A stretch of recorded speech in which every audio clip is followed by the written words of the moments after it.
And welcome to Saturday Football Live. Delighted to be back after last week's hiatus. And I'm joined in the studio by Fraser Gunn. Gunny, how are you, mate? I'm good, mate. Thanks very much for having me on. Looking forward to it. No, I appreciate you pulling me out a hole and coming on. We've got a good week. Well, a slight break from the Cups. I know we've got the big Scottish this week, but we've got a slight break for the Cups because I say it all the time on here. I hate when the Cups are on. It gets so dull and so boring, and it's just good to be having a bit of league action. So we're going to go through our featured fixtures, our PG versus the Pundit. So it'll be me against you today. We'll talk about, there's a couple of points I want to talk about as well. Obviously, the Talbot Cumnock game last night live on the BBC was an interesting one. And then we've got a wee something else I'd like to talk about that I'd like any of our listeners to get involved in. That's quite an interesting point that maybe it's no well known, something like one of the third division teams, sorry. But remember, if you want to get us on WhatsApp, you can get us on 07396717412. That's 07396717412. Or you can go us on X and Instagram at Sat Football Live. We've just had our 2 o'clock kickoffs in the west of Scotland starting as well. So we'll be going through our results as always. So don't be afraid to get in touch. And also those on YouTube, any comments you want to fire in, you know that myself and Gunny are more than happy to answer anything. And we'll answer honestly, even if it's a bit contentious. But Gunny, we will go for our PG versus the Pundits. We were talking about it off air. I have won double the amount of matches this season than I did last season in the first 5 games, which is quite nice for me. We only put into that today, mate. Well, if you can be honest, it won't be too difficult. I mean, I say I won 2, but one of those wins was me taking a walkover when I was on the studio myself that day, so I won that one. First up, in the Scottish Senior Cup, we have Johnson, Borough and Threave. Then we'll get Renfrew and Athlone in the Premier League, Les Mahago and Cali Locos. We'll get Ardere and Dalry, and we'll get East Kilbride and Eglinton today. Johnson, Borough against Threave. Did I miss one out? Neilston St Rocks. Neilston St Rocks, missed that out. I did feel like I skipped a division there. I'll put that in as well. Neilston and St Rocks. Johnson, Borough and Threave. Now, for me, this is an interesting one. Johnson, Borough, it's well known. They're well backed. They've got great finances. Threave have come into the west from the south of Scotland, worked their way up through the divisions, having a great start to the season as well. What do we think about this one? Have you been down to Threave? I've never been. Have you heard it's good? Good? Honestly, it's a first class setup they've got down there. Park, it's exemplary. Get a wee pub, social club, a wee stand. It's cracking. Brilliant wee setup. Been down there a few times. Just having a look at the start they've had to the season. I think they've scored 26 goals so far. Only conceded 4. It's obviously started really well. And they've only conceded 1 goal in the last 4 games. But for me, I'll try to make a case for them to beat Johnson Borough, and I can't. I just think the Borough have too much quality for them today, mate. Do you think that it's a bonus for the Borough being at Keene Park? I think so. I think if Threave are potentially, they're just not going to travel well, but I think Borough being at home, they've just got too much quality. Both teams have won their last 4 games, but I've gone for the Borough on that one. We'll actually get Ross McClatchy's put a comment in, 5 clean sheets in the bounce for Threave. So it's quite impressive, and I think this will be a tighter game than some may anticipate. I might get at the commentators curse, and it could be an absolute doom for somebody. But where would you go with it? What's your thinking? I'm going for the Borough. Borough. We're going to differ right off the bat. I'm going to be a bit more contentious. I'm going to go for a draw in the 90 minutes. I think the Borough will see it through, but I'm going to go for a draw in the 90 minutes. It's actually a game and I like to take in. Aye, that'll be a good one. Yeah, it'll be a really good one. Be interesting to see how Murdy approaches that, if he rotates his team at all, or if he just goes as strong as possible for the off. See, to be honest, based on how it's been for the Borough of late, I think that it has to go strongest team. Yeah. I mean, you're looking at the Premier Division league table. They're sitting in 7th place, 3 wins, 3 defeats. They've only scored 8, conceded 9, and we're talking about, as Ross has said there, we've got Threave who 5 clean sheets in the bounce, and the Borough have only scored 8 goals in 6 league games. That's, again, I know it kind of goes out the window, but that doesn't bode particularly well for them. Yeah. Moving on to Premier League match. We've got Renfrew and Artley, two newly promoted sides, two teams having a good start to the season. I'll go first on this one. I'm going to go and put some more skills on my backside and go for a draw in this game as well. Do you know, we talk about budgets, and I'll use Pollock as an example because they've had a massive budget in years gone by, and then the budget's been drastically cut year upon year for the last few years. But Renfrew have got a smaller budget, the smallest budget in the league, I'd imagine. Played 7, won 2, drawn 2, and lost 3. Sitting with 8 points. Now, I think that shows just how good a job Jimmy Quigley and his team are doing. And you even look at, I know they've got Kieran Healy came back in this season, but you even look at losing Jojo Gillespie, who went to the Meda. I mean, he was a top goal scorer last year, a massive, massive reason for them getting promoted. Yeah. And sitting potentially, I don't think they've got the licence. I'm not sure if that's something that they're looking to get, but as it stands right now, if they had the licence and the league finished on today, they'd be in the Lowland League West next season. It's credit Jimmy. He's definitely gone playing well, mate. There's no doubt about that. Having a look at it, scored 11, conceded 11. For me, I'm going for Arthur in this one. I've had a look at the starting team. I see the boy Mark Taylor's not playing, who's also a big goal threat for them. But look at the goals they've scored. They've scored the same amount of goals as Troon, who are sitting second in the league just behind Talbot. See if they can just shore up the defence a wee bit today.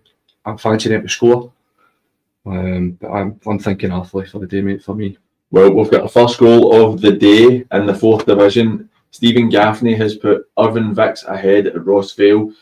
Irvine Vicks, who are a bit of a mixed bag for me this season. I still think they're obviously going to get promoted, and I expect them to be really pushing to win the league. And I know Carluke are having such a great start to the season that this is obviously something we'll touch on when we go to the 4th division. But I feel that they've been a bit of a mixed bag. Ross Vale, Josh leaving last season, big group of players leaving.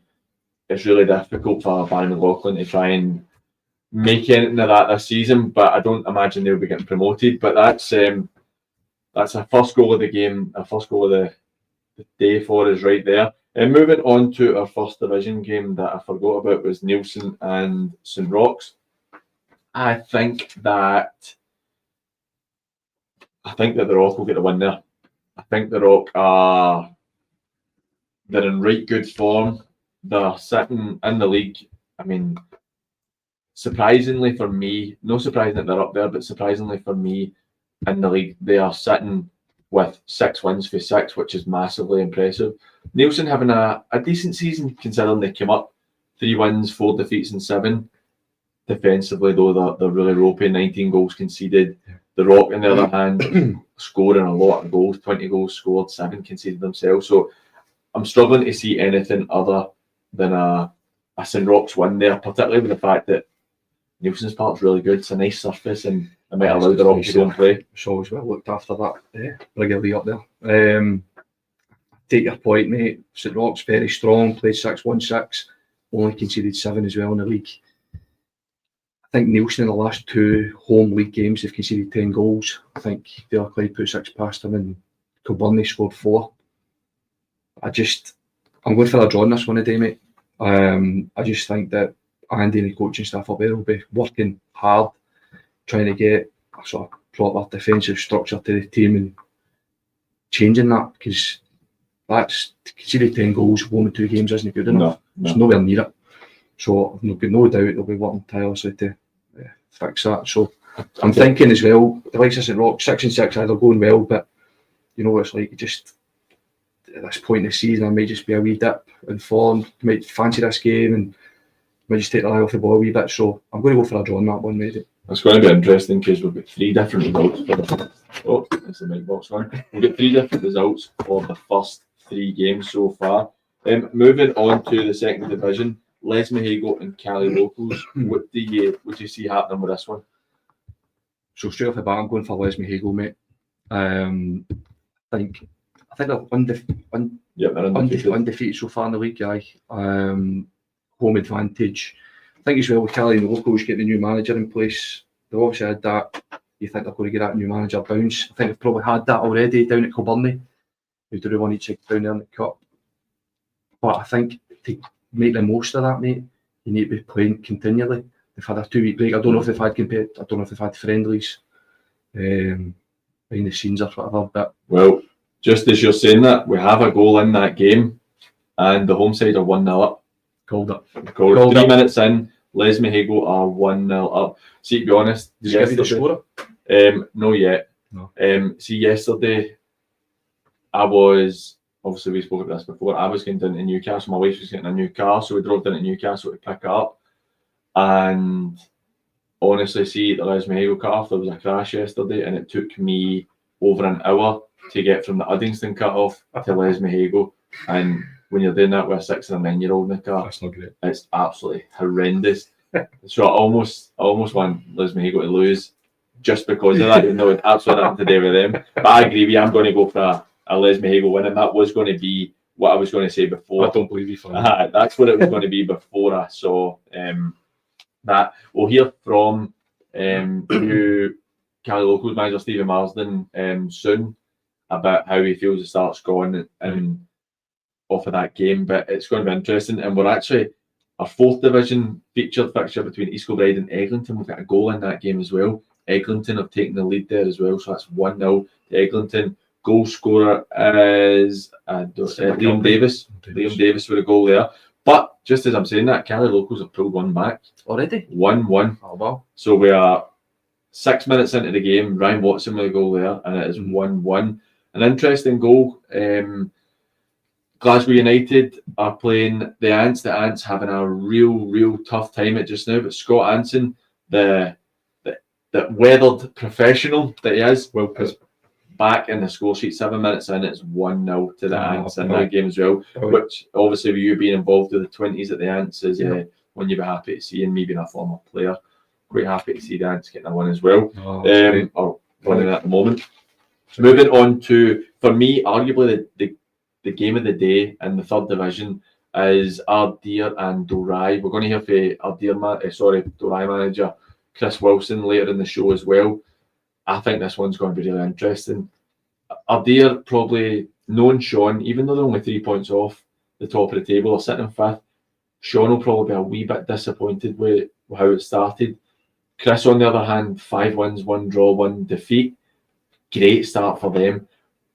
Question I asked Chris as well that we're going to, when we play it, we'll hear is he going in with a bit of confidence because they've beaten Port Glasgow, who are top, beat them in opening day of the season, battered Glasgow Uni, who are 3rd. Granted, Glasgow Uni had a lot of players missing, but they battered Glasgow Uni earlier in the season. Knightswood, who are 6th, they got the draw with Knightswood in that contentious game with 4 red cards in it, but they got the draw in that game. And now Ardere, so they'll be playing 4 of the 5 teams round about them, potentially not losing a single game. So it's going to be a very interesting one. I'm going to go for an Ardere win though. After me saying all that, I'm going to go for an Ardere win. I think that at home, Ardere maybe just have enough in them. But it's 2 teams that score goals and 2 teams that like to concede goals as well. So I think we're in for a 0-0 there. What's your thoughts on it? I'm agreeing with you, mate. Believe it or not, I've gone for Ardere as well. I think they've picked up a wee bit of form the last couple of games. I think did they beat Fanat and somebody else? I think did they lose their last game against Fanat? 3-0, which was a surprise considering Fanat having a really tough season. Yeah. Fanat sitting, that was their first win last week, so they'd drawn 2 and lost 4 of the first 6, only scoring 9 goals in the first 6 games, conceded 19. Then they go and take 3 off of Dorai, which was a surprise, surprise. But I agree with you that Ardere, looking at their last couple of fixtures, they are 3-1 against Kaluk in the Cup, which I think is a really good result. I know Kaluk are the league below, but they're absolutely flying. Who Kaluk, undefeated in the league, took the Talbot to penalties. They're a good side. They beat Fanat as well. Surprisingly lost to Ashfield the week before that in the Cup, but I suppose you maybe take for that what you will. But Ardere seem to be the informed side just now. I expect Dorai to, put on a good performance there, mate. After losing that last game, Christian will be working hard with his coaching staff to make sure that doesn't happen again. Well, I realised looking at it just now, looking at their fixtures. So I'm talking about them. The top the top 7 at the moment: Port Glasgow, Dorai, Glasgow Uni, Craigmark, Ardere, Knightswood, Kello. So Dorai have beaten Port Glasgow, beaten Glasgow Uni, drawn with Knightswood, and beaten Kello. So they've beaten 4 of the 3 of the teams right up there. Apart they've not played Craigmark yet, so they're in a great position against the teams that we're on, which later in the season that could have a huge impact on where the 3rd division title goes. Yeah, but I'm going for Ardere. I'm still going for Ardere. I know a few of the boys down there as well. And they've got a great support down there, mate. Really good support. You ever been down there? At Ardere? I genuinely think I had the best game I ever played at junior level at Ardere, and it actually got me my move to the Talbot. What did it? Played Ardere in the Cup. Beat them 2-0 when I was at Maryhill. I scored and I had an absolute blinder.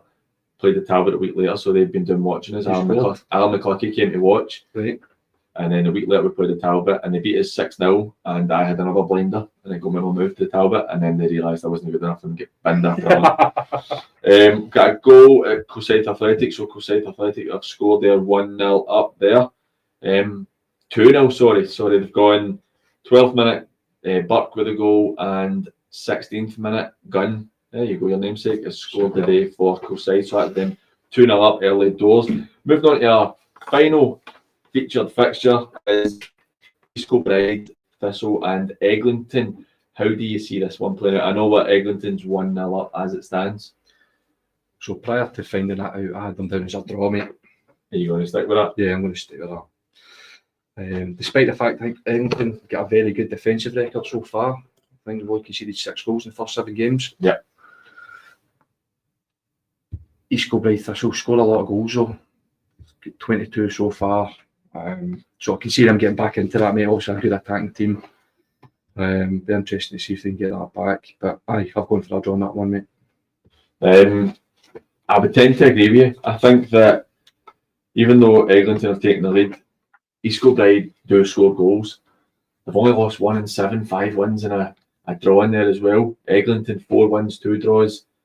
It's very nip and tuck between these 2 teams. And do you know what? I think Kevin Deaney deserves a lot of praise for what he's done at Eglinton.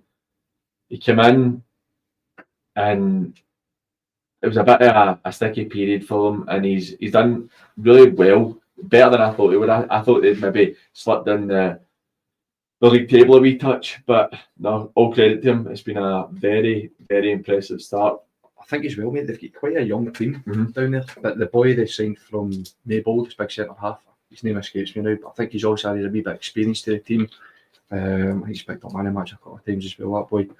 So he's got a good mix of players there. Definitely. Some good young players at Eglinton. So that brings us to the close for PG versus the Pundits. First game, Johnson Borough in 3. I've gone for the draw. Gunny's gone for Johnson Borough.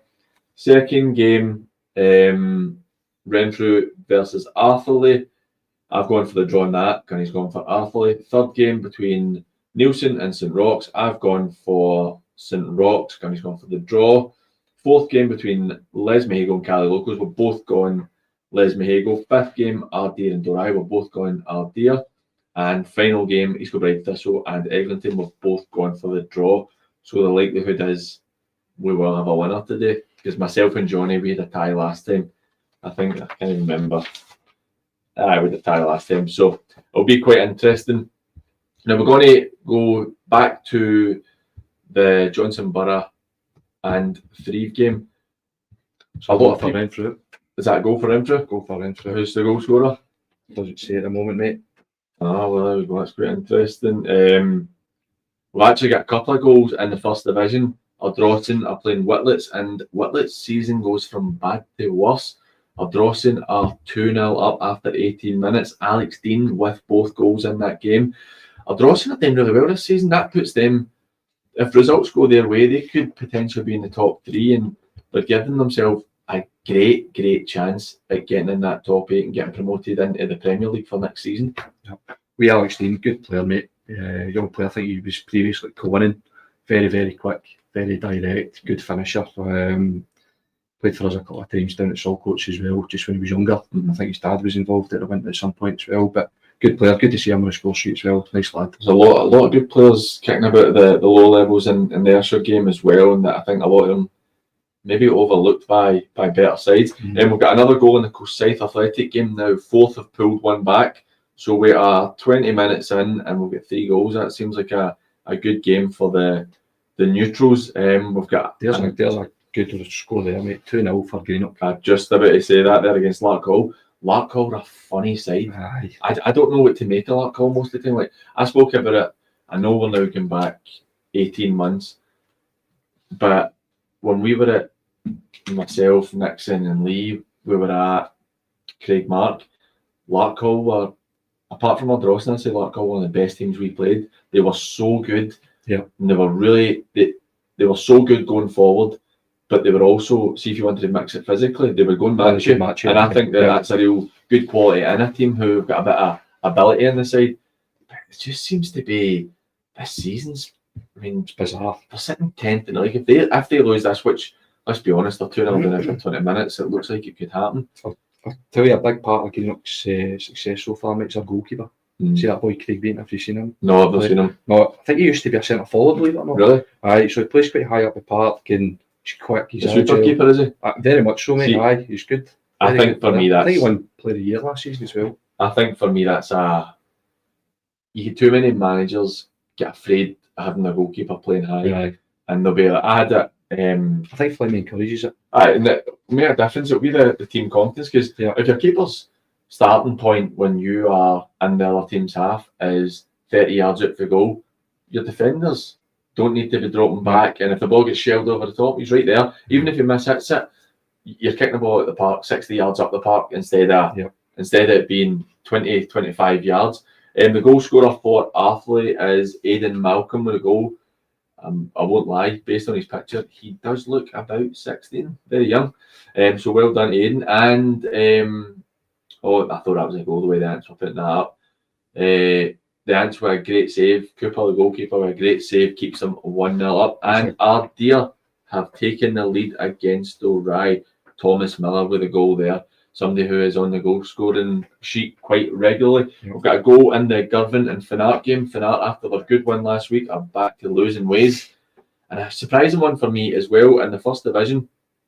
Kilburn Lakeside 0, Lanark 1.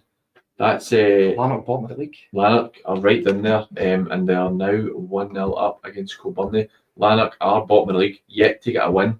3 draws, 4 defeats. But today would see them leapfrog Whitlets into 15th place and tied in points with Benburg. That's a massive start for them. They need to hold on to that. Kilburn a funny one for me, mate. It's so hit and miss. See that their park and all that is brilliant. It's brilliant. Like, it's designed to play good football in, but they've struggled recently. The last few years, aye. See, be honest, since Tam Malloy and Sean Dillon kind of stepped away from there, or really mainly Tam, to be honest, but they've really struggled for the last 3-4 years, and they're a big club. I know that the support is still away from there. They still got good support, but they don't have the financial muscle that they had before.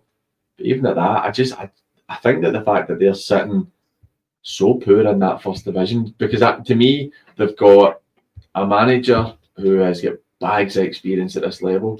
If they don't win today, we're off of how it is right now, that'd be 2 wins, 2 draws and 4 defeats in 8 games, and that's not good enough. That's not as much as, I mean, I really like Spenning, he's a great guy, but I just don't think that's good enough for them. For Kilburn to be sitting 9th, 10th in the first division. Their target must just be to finish in the top 8 this year, was it? You know what I mean? They're still thereabouts, but you'd expect better for them.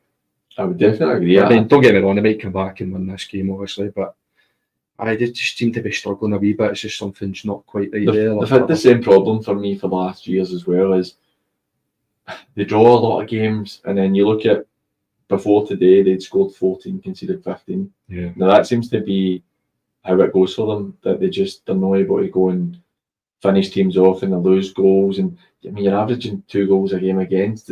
I always say you average a goal a game against at this level and you've got a chance of winning, because you can go and score goals, but when you're getting into 2 and 3 goals, you're getting yourself such Who was the striker that went to Darvel from them? Boy Scott, was it? Scott Lewis. I thought he was a good player, mate. He's very raw, Scott. Like he was a problem. He's a real runner and causes you issues, and he's got a bit. Yeah, Scott was at. We took him to St Peters when I was there, and he was in 4th division. He was unbelievable. Yeah. But it's just he works so hard, but he's got the moments of madness and he got himself sent off. He's got a wee side to him, and I think it's really important. I think so. At that level, that just sets the tone for the rest of the team. Oh, I think so. See if your front man is working like a dog. It does. You start thinking, well, let's press. And also, in the 1st division, even in the Premier League to an extent, players make mistakes defensively. Yeah. They're not the most comfortable on the ball. We make mistakes. We've got another goal in the East Kilbride Thistle and Eglinton game. East Kilbride have equalised that as 1-1. Few goals coming in at the top of the table, clash between Blantyre and Bells Hill. Blantyre 1, Bells Hill 2. John Cunningham has just pulled one back. He's another one that gets quite a few goals at Blantyre. After being 2-0 down, he's pulled one back. I don't know why I don't have that as a featured fixture, to be honest with you. 2 of the top 3. Yeah, it's a cracking game. Yeah. 4th, after being 2-0 down, are now 2-2 against Coolside Athletic. And the Ants lead has now disintegrated. It is 1-1. Daniel Collins in the 21st minute makes it 1-1 with Glasgow United and the Ants. Fanart are now down to 10 men.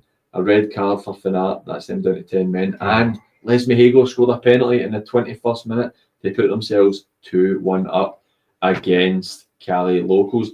But Dorai have just scored to make it 1-1 against Ardere.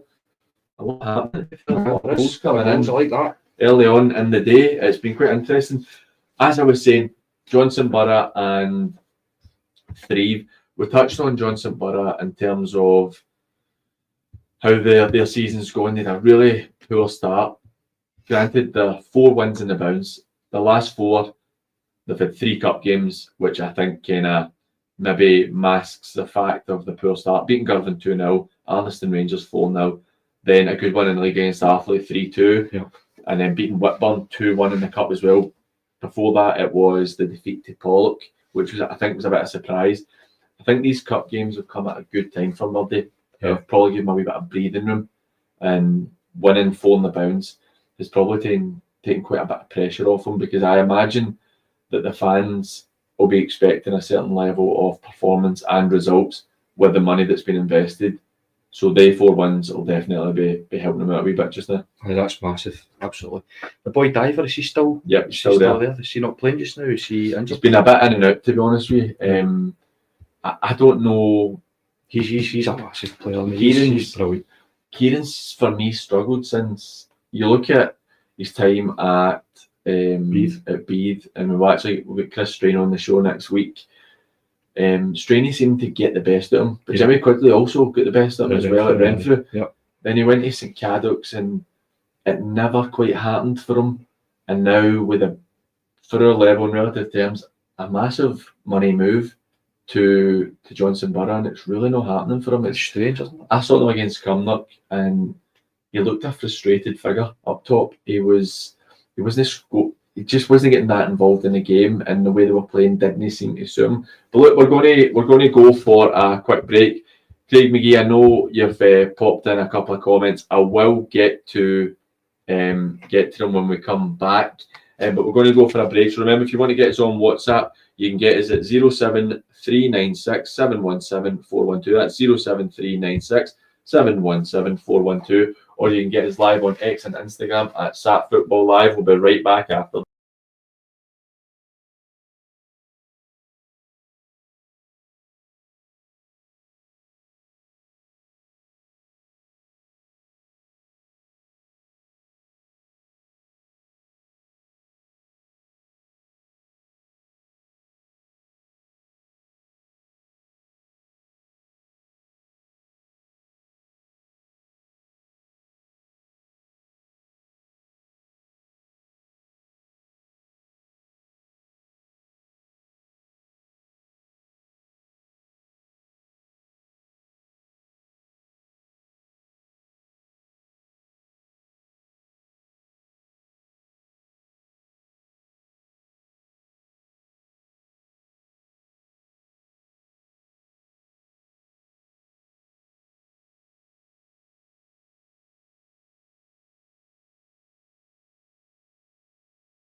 as we've been off the air there. A massive congratulations to Kevin Adam at Irvine Vicks, who has just put Irvine Vicks 2-1 up against Rossvale and scored his 200th goal for the club.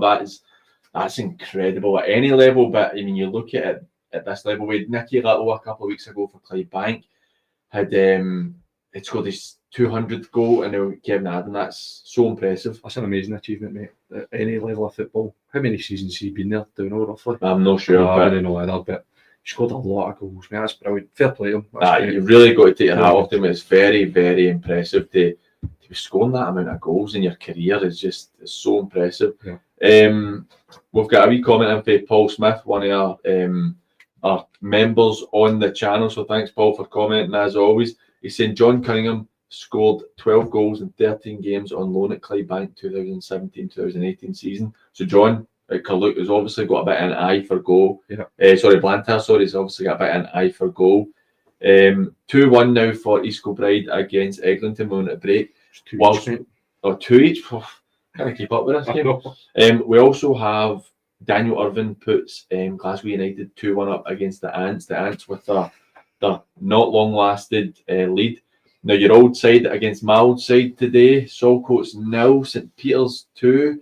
Daniel Sinclair with the goal there, so that's 2-0. Larkhall miss a great opportunity to pull one back against Greenock, still 2-0 in that game. Renfrew have pulled one back against... Arthur have pulled one back against Renfrew. It is now 1-1 in that game. Rossvale have pulled one back as well. That's 2-2 against Irvine Vicks. And we have a penalty to Glasgow Perthshire against Lugar. Lugar having a real tough time in the Scottish Cup. Bo'ness United are 1-0 down to Banks of Dee. This could be one of those ones where I could get embarrassed, because I was talking to my mate in work about that the other day, and he went, Bo'ness get Banks of Dee. Tough game. Bo'ness will win that. And they're 1-0 down. And an interesting one. 1-0 to Farmers Boys. Yep, just about to say that. 1-0 to Nielsen there. It is 1-1 with Perthshire and Lugar. Perthshire get the goal there, so it is 1-1. They're taking Lugar's lead away. And Larkhall have pulled a goal back against Greenock. It is now 2-1. Sean McGreer with a goal for Eglinton. Sean played for me at Craig Martin. I like him. I like Sean. He's a good player. I think in that 4th division he'll be a really good player. Yeah. He's got more quality than that. Actually, a funny one when we had struggled for players near the end of the season, and Sean was playing centre half, and he was doing really well. We came in with a few injuries, kept his position, the team was doing great, but we were struggling so much that I had to play one of the games, and it was me and Sean at centre half, and Sean was a year old when I made my first team debut at Airdrie, and it made me feel so old, man.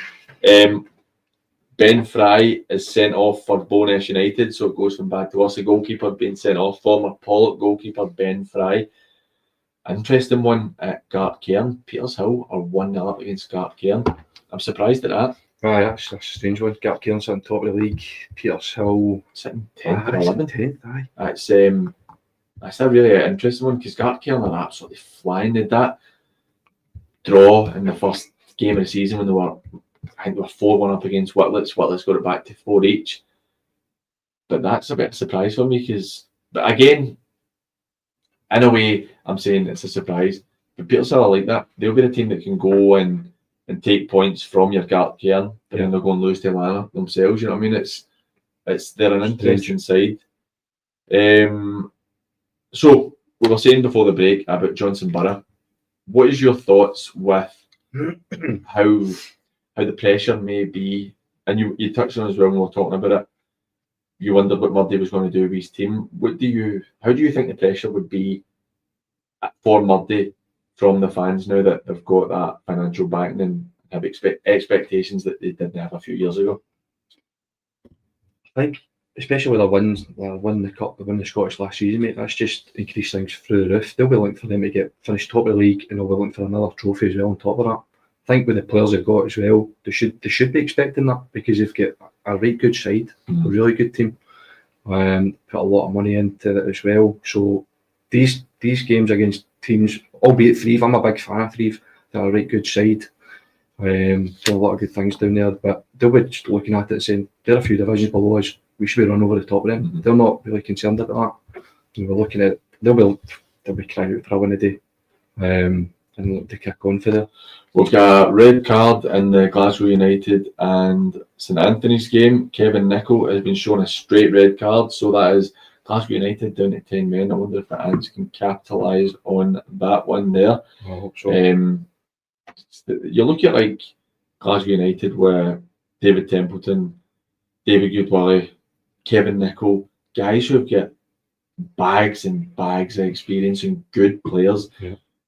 They just don't seem to be having. Don't get me wrong, they're having a better season this season, and it seems to be working a bit better for them. But they're a team who you would think would have a bit more about them in that third division. Eddie Ambrose playing there as well just now, is he? I know it's weird. I don't know if he's. I know he was there for that game where he turned up late. Right. I don't know if he's. I've not seen the team. I don't know if he's still playing. Right. We have 37 minutes in and a fifth goal in the East Kilbride and Eglinton game. It is now 3-2 to East Kilbride, which is quite interesting. We are 20 minutes away from the Scottish Cup games starting. We've got most of the lone league teams that are in action. We've got Cumbernauld Colts against Glasgow Uni in the third division of West of Scotland. Berwick have got a really tough one against Nairn County. That must be the furthest distance travelled in the Scottish Cup. Must be. I mean, that must be about 4 days. Bo'ness, obviously 1-0 down to Banks of Dee and down at 10 men. You get Bonnyrigg against Broxburn, and all lone league clash there. Camelin against Albion Rovers. I think that'll be quite an interesting tie as well. Camelin a good side. Yeah. Then we've got Carluke against Gretna. What do you think on that one, Gunny? I think that Gretna are obviously a lone league side, but they're only a lone league side for me because the relegation is so limited. Whereas Carluke absolutely flying. I know we said they lost last week to Ardeer, but they had a great result against the Talbot, losing in penalties. Do you think that Carluke at the John Cunningham Stadium can get something out of Gretna?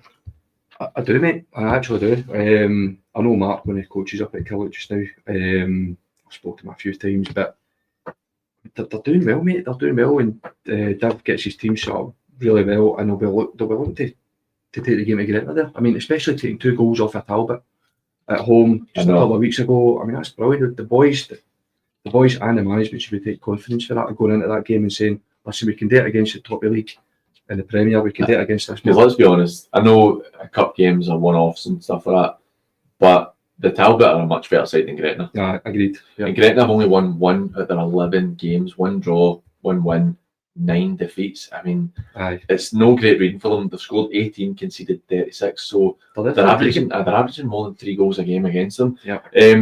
Got Civil Service Strollers against Dundonald Bluebell, Cowdenbeath against Benburb. I think that we could be fearing the worst for Benburb today. I think that Cowdenbeath sitting 6th in the league, having a decent enough season. Benburb up there, they're having a really tough one in the first division, sitting in 14th place. New management team they've not quite had the bounce that they'd have been hoping for as well. I've just seen the Neilston 2-0 up there against it. Oh well, interesting one there. Farmers boys are up again. It's your former club, isn't it? I wasn't there for long, to be fair, but I've got family involved in the club there, so I'll be rooting for them to go on and win that now. It looks like we could both be wrong with the prediction on it, though. I know. I've just seen that there.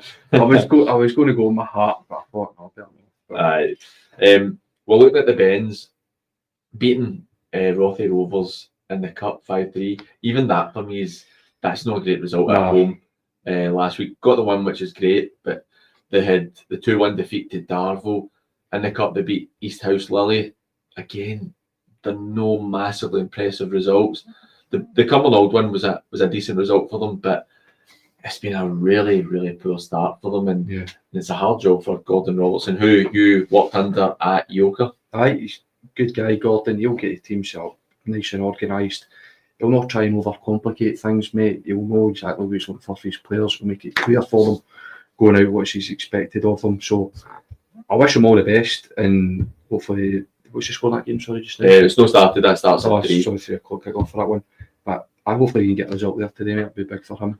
We've got Forest Mechanics against Cali Braves, Jeanfield Swifts and Clydebank, Linlithgow Rose and Gallagheridine, which I think will be quite interesting, as Gallagheridine are the only team to beat Linlithgow early in the season, first game of the season, but I don't think it's been decided yet, but it looks like Gareth Eddie played an ineligible player in that game, and the points could be going to Linlithgow. As far as I'm aware, Linlithgow appealed it, and Gareth Eddie appealed it, and it's gone to the SFA.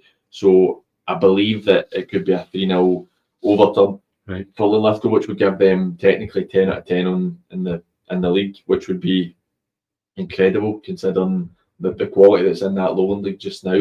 And we have Newton Green Star and East Stirling. I think that'll be quite an interesting game. Trinent and Pollock. We've touched on Pollock earlier. What's the thoughts on that? Because Trinent, for me, I think Trinent to win that. They're a good side, Trinent. I think they've been a bit of a mixed bag this season in the league, but it's hard to see past Trinent against Pollock. I think so. Did they beat Maryhill recently? 2-1? 2-1 last week they beat them. Wasn't much of a game. It wasn't much of a game. I fancy Trinent to win that one, mate. I think they'll have too much quality for Pollock, but could be wrong. I'm struggling to see past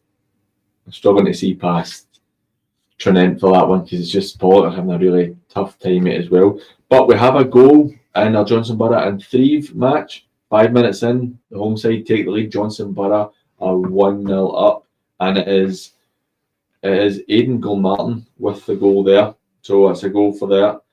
And Troon have taken the lead against Glencairn in the Scottish Cup. In the league. Is that the league? It's got to be the league, isn't it? That's me. It's in the league. So Troon are looking at an opportunity to try and close the gap on the Talbot, get themselves level in points with a game played more and just keep a bit of pressure on them.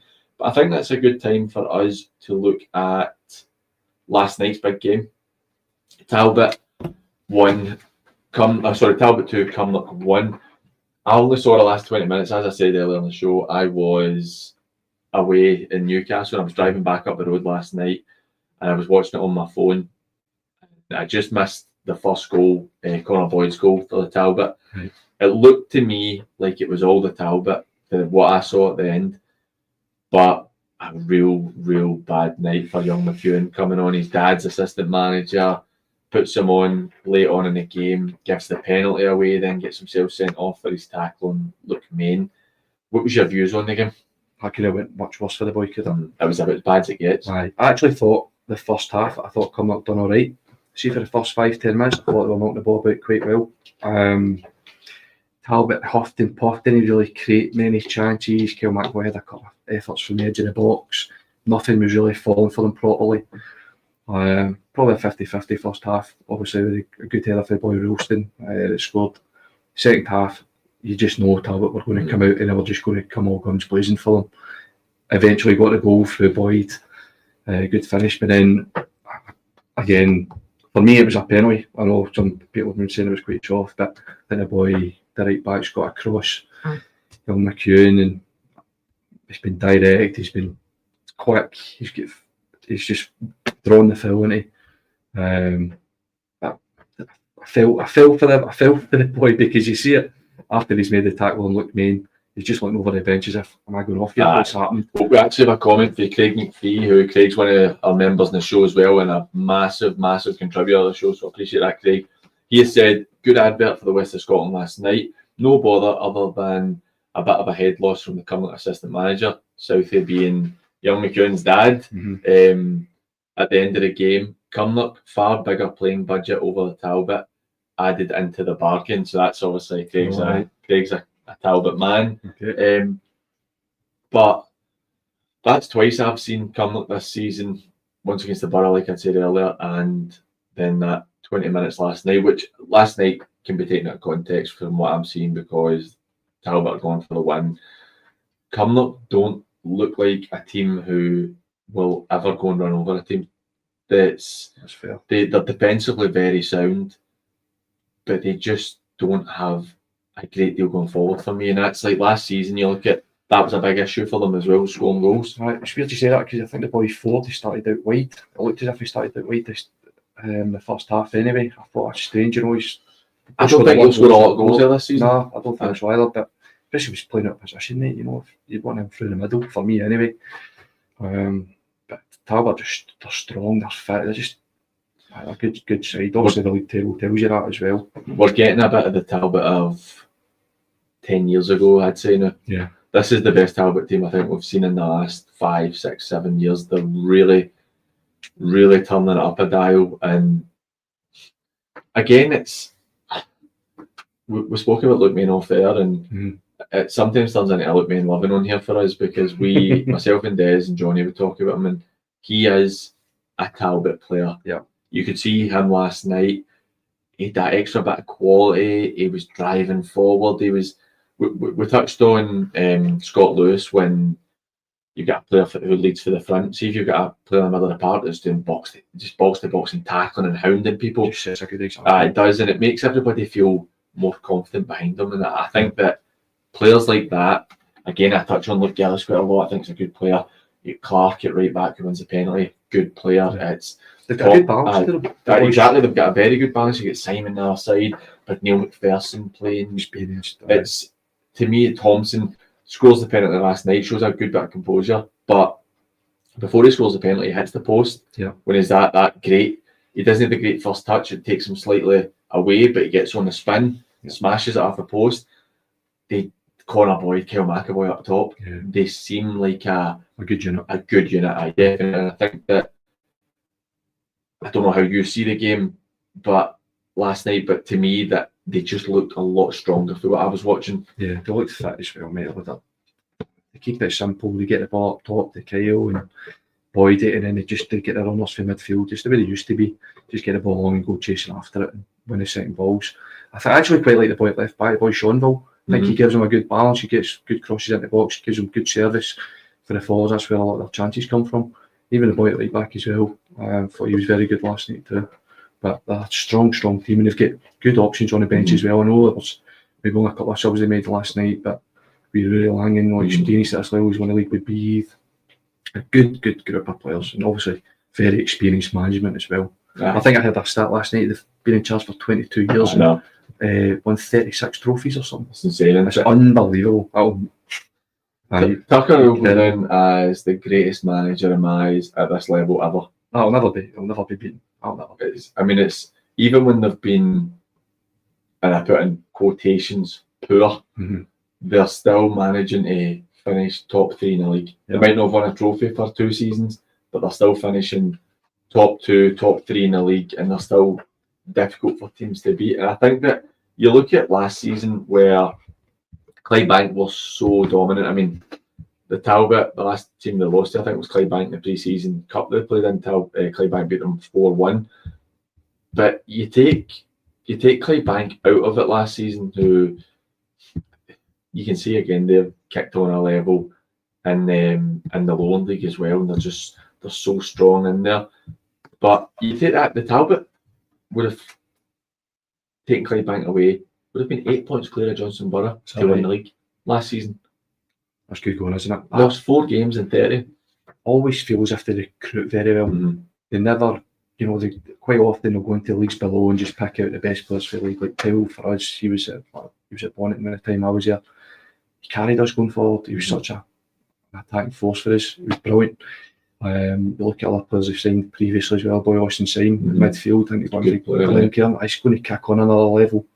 Previously with Ali Boyle, got from Craig Mark as well. Done well, I think just recently moved on, but it always seems to recruit very, very well and get guys in there who are going to work hard and good types. And you look at where these players have come from for teams you're talking about. They are very good at picking players from the lower leagues and bringing them through again. I use Luke Gillis as an example, St Peters. And it's definitely something that I think that a lot of managers overlook. Particularly, we talk about Cumnock with the budget they have. Fordy's a cracking player. I don't think there's any denying that Fordy is a very, very good player. But you are looking at last season, he hardly scored. I know he had a great season before. Hardly scored last season. They've given him big wages. Maybe playing out of position at times, which again hinders a player like him. That's just my opinion. But it's just something's not right. There's something not right there. There's players that there is players there you don't get that won't cost you that much money. And again, I'm just using Fordy as an example because we're talking about him. But there's players that you can get that won't break the bank for you to get them, and I think that's again somewhere Tucker and Allen are very good at, that they're willing to. It's a wee bit of arrogance with some of the managers in the Maybe Premier, just to say, well, I'm not getting him because he's a division below. You know, just overlooking them. Because you look at, you also look at the top level in our country, Celtic and Rangers. I mean, I think Celtic and Rangers have got an arrogance about signing players from teams in Scotland. I mean, the fact that I agree with that. You're losing Lennon Millers to Celtic. Goes, I know different positions, right? But Celtic going to spend £4.5 million on Balikwisha, and won't spend £4.5 million on Lennon Miller. You're looking at Mulligan going to Hibs. I know it was pretty much a done deal to go to Rangers, and then it was kibosh, but Mulligan going to Hibs, Kieran Bowie at Hibs. I mean, it's just, to me, there's Rangers going to spend 10 million. I know it's not about Celtic and Rangers in this show, but they're going to spend £10 million on a player for Everton who's never scored. You look at it like Lennon Miller. I don't know the ins and outs of that deal, but Cal McGregor's coming towards the end of his time at Celtic. Bring in Lennon Miller, he plays under McGregor for maybe a season, couple of seasons. And that's a ready-made replacement for the next 6, 7, 8 years. For only £4.5 million. But exactly, you're not going to get that. You're not going to get that. To me, you get a lot of that stuff as well. Like Kieran Bowie. For me, that's a great option for team, but it can be a potential arrogance from even at this level bigger clubs. I thought the boy Josh Doige, who played left back for Hibs, he went to Italy as well. He played. I thought he could have came in at Rangers and played under Barisic and moved Barisic on. I was talking about him going elsewhere at times. But it's a strange one. It's frustrating because you want to keep these guys in Scotland and promote them in our league. But I think it is an arrogance on a lot of clubs who don't want to look down. There'll be a lot of times where you look at, like we're saying, Talbot do, and it's worked so well for them.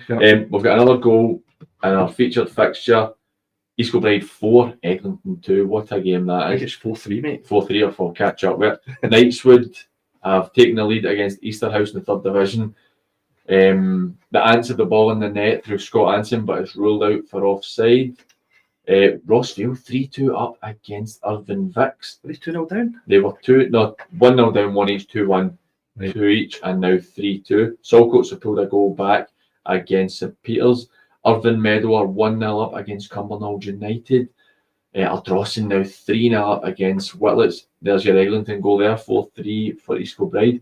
Kieran Healy, as I touched on earlier, been a great signing for Renfrew, has been sent off for a second yellow card. It's going to make it a bit harder, and it looks like your Athley one could possibly come in. And the Rossville and Irvine Vicks game gets even better. Kevin Adam gets his 201st goal for the club, makes it 3-3 in that game. Incredible. Rob Roy against Villa Clyde with a goal there, 1-0 to Rob Roy. I actually think if we go back to Rossvale and Irvine Vicks, this is a bad result for Irvine Vicks if they don't win this for me. Yeah. I think that they have to be looking, because obviously they've got to getting promoted is the main thing that matters, obviously. But Irvine Vicks have got to be looking to win this league title or get as close to it as they can, and dropping points to Rossvale, who have only won 1 game in the first 7, only scored 6 goals, and then they scored 3 against them in the first half today. It's no great. No, it's not great at all, mate. I'd be looking for them to push on Irvine Vicks. Looking at it there just now, behind Villa leaving, Eglinton, you don't want that gap to start appearing if they don't win that there, mate. Because you're getting Culloch absolutely rampant. I know they're off league duty again today. East Kilbride looking like they're going to get themselves further ahead, but Eglinton again are fighting with them. Villa leaving starting to find a bit of form. Royal Albert, 3 wins, 4 draws. They need to cut the draws out, but even as daft as it sounds, they won't have any bearing on who's going to win the league. But massive credit to BSC. The absolute whipping boys last season. They're sitting in 7th place. Could be getting promoted. I mean, how impressive is that on their part? That's brilliant. Absolutely brilliant. First class. I don't know anybody involved in the club, but they've obviously got a wee plan in place there, and they've got a wee bit of momentum going just now as well. Only -1 on the goals against there, but they're doing well, mate. They'll be looking just to keep on that kind of coattails of teams above them, eh? Belthill 3-1 up against Blantyre at half time. That's a big one in terms of it's a proper 6-pointer because Belsa won this, they're 9 points clear. Yeah. If Blantyre won it, they've got themselves back within 3 points. With Threave not playing in the league, they're only a point behind Threave. They maybe get a wee bit of distance between themselves and the Thorn, but it's that's, to me, that's a poor result for Blantyre. If it stays that way. I think before today as well, I think Blantyre maybe dropped points against Carlisle Locos and somebody else, so they could have been going into this game equal in points with Belsill. So they'll be annoyed at that because they could have obviously leapfrogged them if they'd won this one today. So Ross will be disappointed with that. He'll no doubt have them. He'll speak to them properly at half time and he'll come out all guns blazing for the second half. But I'll be interested to see how that one pans out, mate. Hopefully, I'll be looking for Blantyre to come out and get a goal early doors and see if they can get that back. In the 4th division, New Mains are 3 up against Campbelltown. Campbelltown 8 defeats from 8. They look like they've taken the mantle of BSC last season. Now, as it stands, they're 8 games in, they've scored 4 goals, and currently they're sitting 32 conceded. So they're 4 goals conceded a game roughly. They're only scoring half a goal a game. It's really, really worrying for them. But it's quite interesting in that 4th division. We're going to be going to a break soon, but just before we do, it's quite interesting that 4th division. That puts Giffnock are beating Wishaw, so that would put Giffnock on 10 points. New Mains on 11 points. It's quite an interesting one for that top 8. I think it could be a really interesting division to see who makes it up. So that's one for me, mate. So be interesting to see what the kind of mindset is of committees. Because you look at the teams who are there or thereabouts and you want to push them on for the top 8. So do the committee think, you know what, we've got a real chance of getting into that. So we're going to give you a wee bit extra money to go and buy players and for wages and whatever else. And the teams at the top, you think, you know what, we just need to finish in the top 8. So what we've got just now, we feel as if that's going to be enough for us to get up. So we're not going to give you as much now.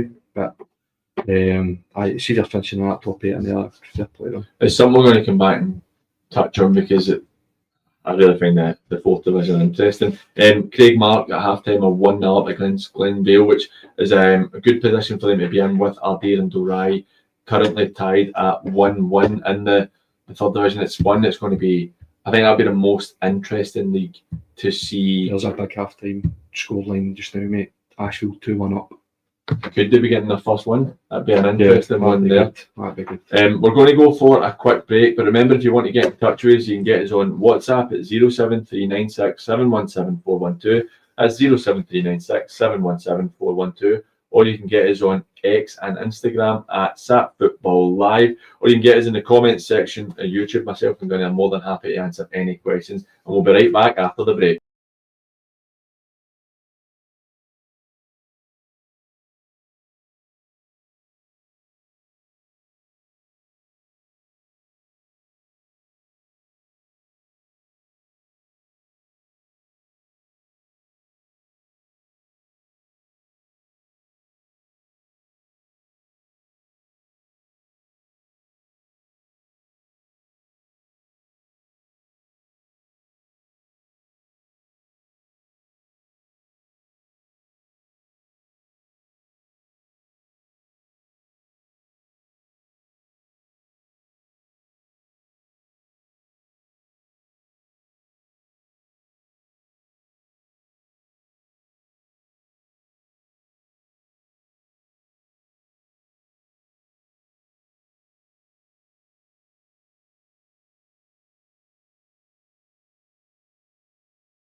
Get us on X and Instagram at SatFootballLive, or you can get us in the comments section of YouTube.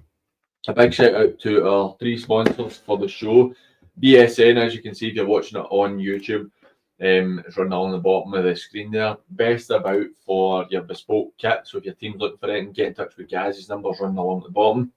Roxburgh Insurance Group. If you've got any insurance needs, then get in touch with the guys there. They're the best in the business.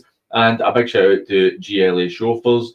If you're looking for any transport for a stag do, a hen do, a lads golf weekend away, since we've got the Ryder Cup on behind us, anything like that at all, then just get in touch with the guys and they will sort you out with whatever you need. Do you know something that I wanted to talk about? We spoke about nights we've been 1-0 against Easterhouse. Have you heard any of the news about Easterhouse and Stepford? No.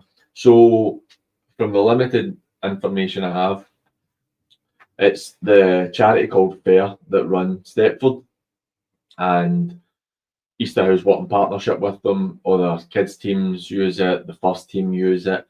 Apparently, there has been issues behind the scenes, and it looks like Easterhouse may be moving away from Stepford. I don't know the ins and outs. If anybody does have anything on that, then don't be shy to get in touch with us. But it's looking like Easterhouse, who are a massive part of that community, could be away from Stepford, which would be a blow. I know, because from what I'm hearing, for all the clubs, they're between £1,500 and £1,900 a week for training lets for all their teams at Stepford. And then you wonder what that means financially at a club like Easterhouse, where if they have to start looking elsewhere, they're struggling to get facilities. Their first team might lose a half pitch and only have a third pitch, and you know how much a difference that can make to training. Massive difference. That's a difficult one. I didn't know anything about that, mate, but that's a shame if that's the case. What the sort of age groups have they got all the way? I think they're mini kickers all the way through to the first team. Oh, that's a shame, man. I'd take to see that happen, but an interesting one, mate, to see what the script is with that.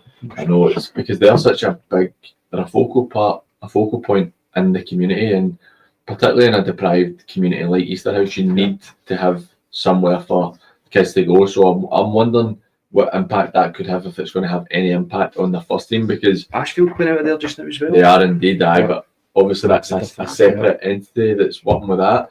Because you look at Easterhouse, for me, they had a tough season. I thought they were going to do better than they have done.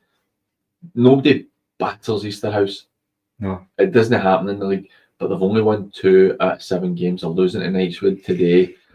That's 2 out of 8, and it's becoming a real issue for them. But I don't imagine, because I think that the management team there have done, Andy sort of a tremendous job at that club, considering when they took over, they were a team who were losing most weeks. Right. And they've rebuilt that team, got them promoted last season, granted from 4th position. Yeah. But they probably... Sheffield Lanark manager, is that right? He was involved with Lanark, wasn't the manager, he was involved with Lanark. But I don't... They surely can't be under any issues. I wouldn't have thought so. He's turned that around a wee bit there, hasn't he? He's got them going in the right direction. That's a strange one regarding the facilities there, mate, because you wonder what they're going to use it for if they're not against house there. You know, that'd be a waste. But hopefully they can get that resolved, mate, and it's not a worst case scenario as it sounds it might well be. No. Second halves are all kicking off, and we've also got the games kicking off in the Scottish Cup, which, well, like we've touched on earlier, we've got some interesting matches in that one, in that first round tie. We'll get East Kilbride. I know we don't really cover East Kilbride anymore, but I still have them in the group for the scores. They have gone 1-0 down to Annan. Oh, right. A disappointing one for them when they've got real hopes of trying to go up. But a big goal in the 3rd division, Ardeer 1, Doride 2, and another goal in the... Oh no, it's no. The Ants need to work on their stuff. Ardross, I thought it was just a picture there. It looked like Anson was celebrating, but he's not. Ardrossan 3-1 up now against Whitlett's Jordan Boyd with a goal there. Jordan Boyd, he's one of the players who I wonder if somebody will maybe have a crack at taking him back up again. He scores a lot of goals, and I know it didn't really work it for him too well at the Meda, but he's a player who does score a lot of goals. He was everything for Whitlett's last season, mate. See when we came up against them everything went through him. They just looked at him as early as possible, held the ball in very well, very direct.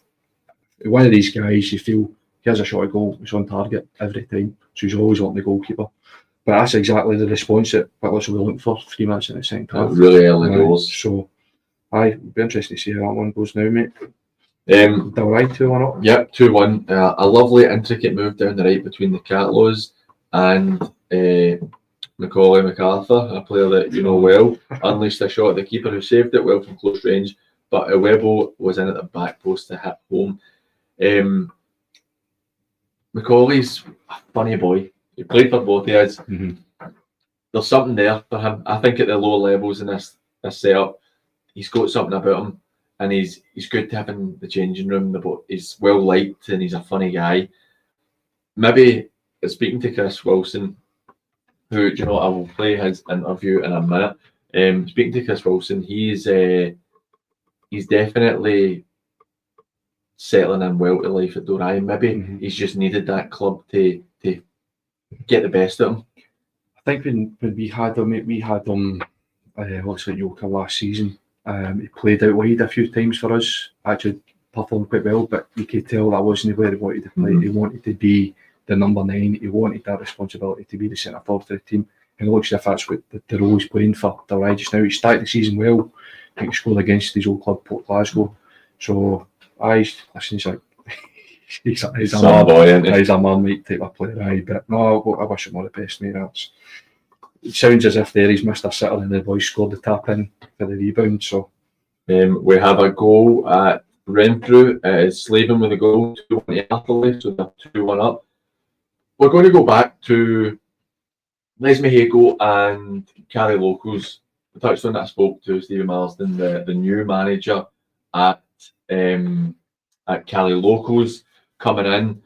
They had a tough start against Kilbirnie, losing in penalties, which I think, to be honest, I think that's a decent result considering how things have been for them, shorter players, and they've done quite well. I'd asked Stevie how things have been since he's taken over at the club, so here's what Stevie had to say on that. There's maybe now, I would say, fortnight we took over the Thursday night before the Kilbirnie game. Club's been great since we came in, committee, really good. Facilities and setup, it's fantastic. But obviously it's been very difficult with regards to the lack of players that we've had since we came in. 7 or 8 boys have decided when the previous management had been away that I think they were looking for something else and they've decided to move on, which left us with really low numbers. The committee have been great to help us get a few in the door. No ideal, but we've managed to get a few in. So at the moment we're still short. I would still say we're 2 or 3 short of where we would like to be. But listen, it is what it is. It's just about working with what we've got and we move on from it.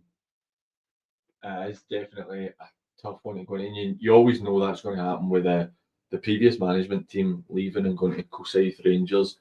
You always know that they're going to take a group of players with them because Cali Locals have got a bit of quality in that squad, but it's such a difficult one to try and replace that amount of players in such a short period of time as well. That's a difficult one for me, that. I think as well, see the facilities they've got there, mate, it's first class, that big park up there. I think obviously I spoke to the committee previously as well, they run things properly, everything's done, it's organised, the management staff don't have much to think about on a match day.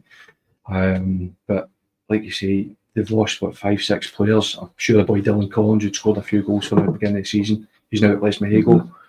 They've lost their quality as well. They've gone to Kilsyth under the old management team, so it's trying to replace that, but you need to replace it with players of similar quality because if not, it's going to be difficult. Be interesting to see how they get on in the coming weeks to see if they've looked to bring in any other players as well. See, they brought in a goalkeeper from Beath. I don't know much about the boy, but I think they already had about 2 or 3 goalkeepers on the books there.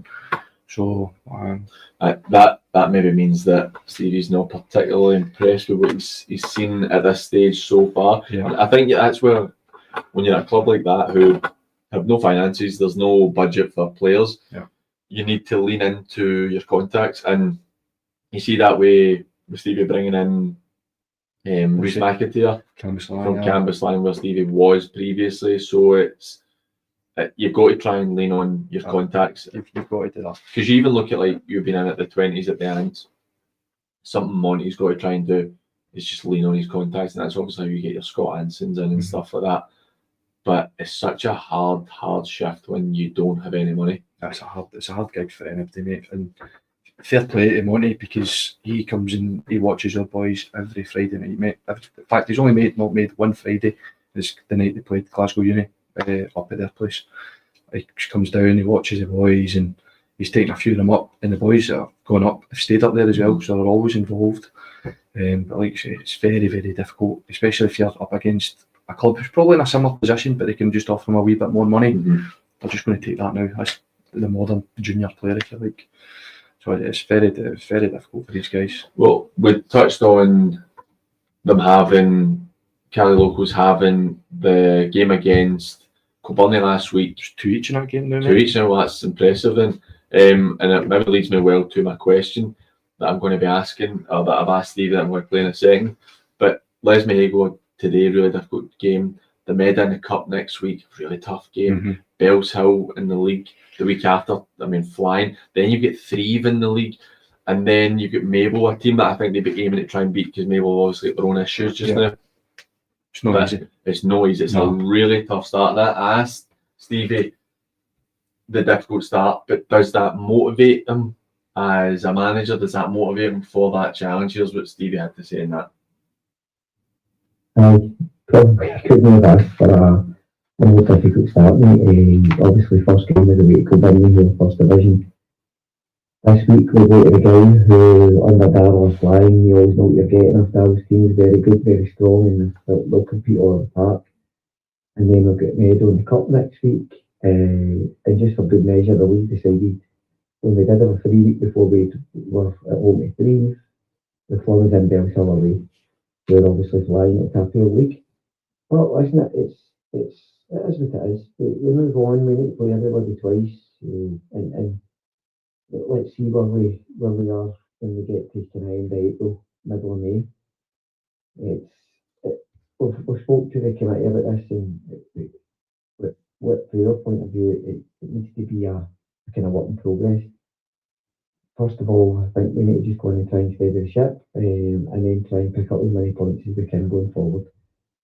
If you're looking at results from probably with the squad from March last year up to where it is now, I think there's about 2 wins in that.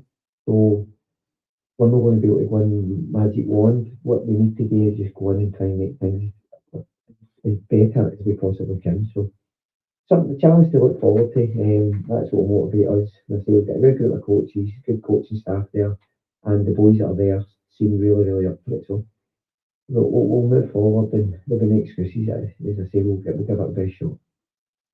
Well, they're definitely giving it their best shot today, 2-2 in that game there. And the absolute classic in the 4th division has got East Kilbride 5-3 up against Eglinton.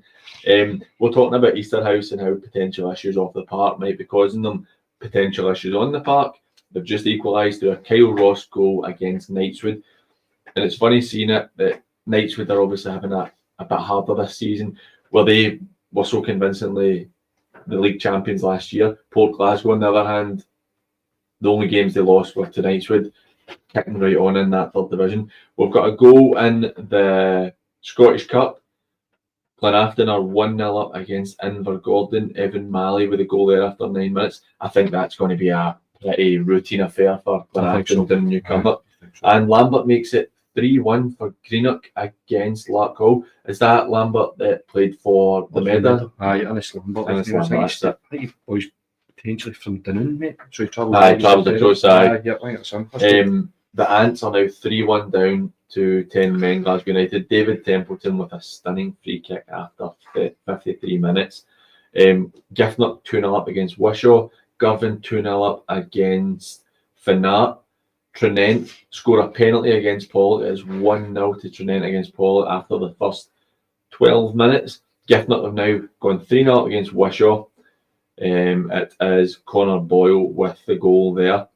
So it looks like the points are going to be going back to Giffnock today. and Dorai now 3-1 up against Ardea. That's massive. That is massive. Don't see them losing that now. Glenafton doubled their lead. Ross Lindsay capitalises on a mistake and side foots it past the keeper from 20 yards, 2-0 to Glenafton against Invergordon. Baylor Clyde have just scored a penalty, right with the penalty there against Rob Roy, so that is 1-1 in that game. It's Rob Roy, a weird one for me, mate. They don't really get. It's not good enough, is it? No, it's really not. I know. They've got a new setup there as well, haven't they? Campbelltown 3-0 down against New Mains, and it is now abandoned. I'm going to, for those on watching us on YouTube, I'm going to put the video on just in front of the screen to show you why it's been abandoned. It's away, round video. So it's going to be that side, and you can see the player sliding on his front right into a big puddle. So it's. Do you know what that takes me? Before we hear from Chris Wilson, the manager at Dorai, I remember playing against Les Mahago, as well, having them as one of our featured fixtures at Maryhill, and that game being on means that no game of football should ever be off. The way that in that video there where the players slid into the puddle, we had a big centre half, Craig Dewar at the time, and the ball came over and he's running, you go and clear it and it stops in the puddle and he tries to stop, turns around, spins straight into the massive puddle. And I was injured at the time, as I was always injured. And me and my mate Aaron Russell, we were both injured watching it, howling. Right, this is ridiculous at this game. Why is this not cancelled? But we're going to hear from Chris Wilson, who asked them how they were feeling for today's game and did they have extra confidence going in because of the really impressive record they have against the teams at the top against them. It's looking like 5 of the 6 teams up there against them that they've played against, they could have 4 wins and a draw, which is hugely impressive. So here's what Chris had to say. Hi Paul. Are we filled with extra confidence going into Saturday? Certainly on last Saturday's performance, I would say no. We were really, really poor. And I think that was a stark reminder to everybody that if we don't bring our A game or our levels to what they should be, then we'll be punished. And Fanat probably deserved a victory last week. What I would say about Ardea and the challenges it faces is it's probably one of the hardest away games of the season, and I'm sure most managers in the league would agree with me on that. It's noisy, it's loud, they're a really good side, it's a big pitch, and you have to, as I said previously, bring your A game. So we'll work hard this week, and we'll prepare properly, and they've got some significant threats. But we're the same, we've got threats, and we need to make sure that we get our threats on the ball in the right area of the pitch and pose those threats to them. But I'm sure Sean will have them fired up, all of our guys fired up, and I'm sure it'll be a cracker. And a crack it seems to be 3-1 for Dorai. I got a wee message. The Dorai assistant manager, Graham, was my 35s manager, and he messaged me a few weeks ago because I was talking about the cat laws. They've got Tanashi in the middle of the park. Excuse me, they've got Fraser Cowan up top, they've got Macaulay MacArthur who's scoring goals for them just now. There's a good core in that team of young players who have been together for, taking Macaulay, been together for 3 or 4 seasons, and they're now, you're looking at guys who are maybe 23, 24, so still reasonably young, but they've got 100 games under their belt at the level, and I think that experience starts to really show. Aye, absolutely. Was it last season they put Paul? 2 seasons ago. 2 seasons ago. And I was at that game, they deserved it. Some of those boys that were playing that night are still there. Yeah, exactly. So it's fair play to them for keeping a hold of them.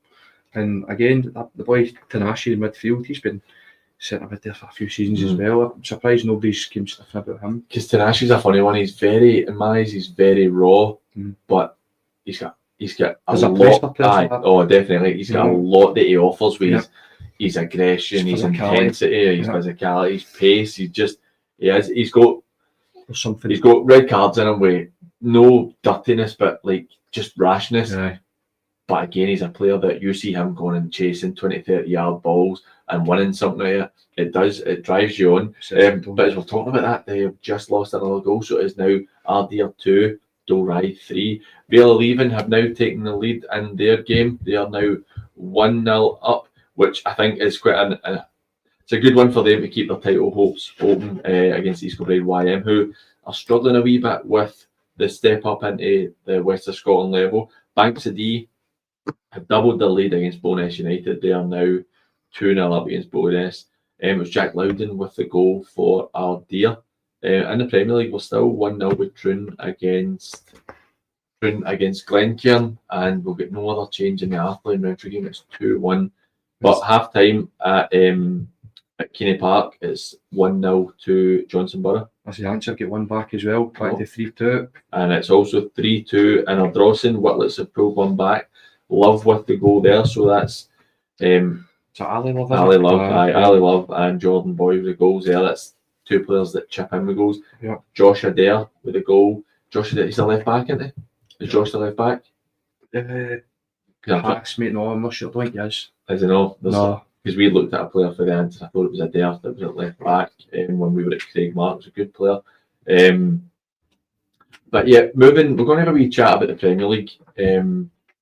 We've touched on the Talbot at the top end of the table. Let's bring our attention to the bottom end of the table, in particular for me, looking at Beath, Pollock and St Cadoc's.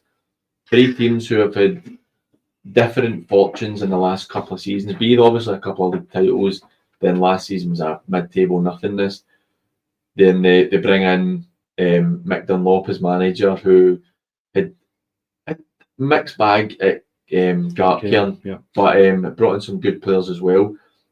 Only get 7 points for 8 games. Pollock 6 points for 7 games. St Cadoc's the one for me, really, really struggling. 4 points from 7 games with Gary Muir as manager there. But again, 2 of the 3 teams' financial changes in the last year as well. Yeah. See, the big thing for me looking at that league table, albeit they're sitting at 14th, they're only 3 points away for the team sitting in 7th. A win could technically put Beath into the top 8. It's mad. I'd expect Beath to kick on once all the players have settled in, they're all familiarised with each other. I'm expecting them to get a few more wins. Pollock's the one for me. Mm-hmm. Just the 2 wins for the 7. Very well supported club, decent finances there as well. I had a look at the signings that he made during the off season there. Didn't fill me with much confidence, mate, going forward. Signing defenders with Coside Rangers, I thought I'd expected better. And do you know, it's funny because it almost sounds contradictory, but you look at but the Talbot bring 1 or 2 in, whereas they've brought in. But it'd be the best player in the league, or one of the best players in the league. Whereas I don't think these guys are that he's brought in. I think he brought in the boy the left back for St Ants. I think he's now on loan at Yoka. Actually, a good player. I quite like the boy. Very good player, but so I don't know. It just didn't feel right. I don't know what we're playing at, but just if that was the plan, just to get these players in from the leagues below and want to try and coach them and improve them at the same time, or are they thinking it's going to be enough for them just to finish in the top 8? Maybe take their eye off the ball a wee bit and thinking, a wee bit less quality, not at much expense, will get us the top 8. But because you look at St Cadoc's as well, I know. Do you know St Cadoc's have got a good squad as well? Mm-hmm. They've got a good squad. It's strange. I know it's points. You'd expect better. On Paul, you look at going through their results. They lost 1-0 to Beath. They lost 4-0 to Talbot. 2-1 to Glenafton. Then they beat Glencairn 2-1 with that last minute goal. 2-1 to Largs they lost. Then they beat the Borough, which was a really good result. 2-1. Then they beat St Cadoc's 1-0. You're thinking this is good. A couple of wins back to back. Then they go and lose 2-0 to them through. Then they lose 3-2 to Dundonald Bluebell. And then they beat Maryhill 2-1. Now what I'm seeing to that is I know they're scoring most games, barring the first 2, but they're no prolific. There's no a prolific goal scorer in there, and defensively they're no terrible, but it's no great either. They've not scored any more than 2 goals in any game. Right, and you'd expect when you're playing your Maryhills, and I mean no disrespect to Mark Maryhill team, when you're playing Maryhill, you're playing Dundonald Bluebell, you expect to go and score a few goals, and the fact that the big thing for me looking at those results, they've only kept 1 clean sheet against St Cadoc's. Who don't score many goals. Exactly, it's a team below them. And only scored 1 goal against St Cadoc's, and they I mean, St Carrick's are almost averaging 3 goals a game, apart from the Pollock game. The thing as well, there's no disgrace in losing to the likes of Talbot 4-0 and That can happen. going after that happens, but if you're only keeping one clean sheet out of those 9 or 10 games there, it's not good enough. Because we touched as well, we ran through earlier, but they're probably the smallest budget in the league, and your shots are in that as well. And we do talk about money quite a lot, but I think it's quite relevant to the conversation. But you're looking at Renfrew, you look at shots, they have enough about them to go and get more. And like Maxie's a former teammate of mine, he's been great for us on this show, but it becomes one of those ones is Maxie part of the issue as well? I mean, I know he's what a madman at the club, but is that part of the issue as well? Because Jimmy Quigley's got a Renfrew team into 8th place. Outperforming them, aye, absolutely, and a much lesser budget. It's a strange one for me, mate. Do you think Pollock will react to that and finish higher up, or do you think that's going to be that we're going to be around those positions for the rest of the season? I think this is what we're going to get for Pollock. Do you think so? I think I let the heart roll ahead a wee bit when we did our prediction show, and I had Pollock in at the top 8 when at the end of last season I said they would be in the bottom 3. Yeah. But with Maxie being there, with Josh being there, I thought my heart maybe over my head. And I'm looking at the teams above them, and none of them stand out as being worse than Pollock. No. For me, I'm not saying they're a bad side or anything. I'm just, winning. I think they've got a wee bit more about them. Rutherglen, I think they've got a bit more about them.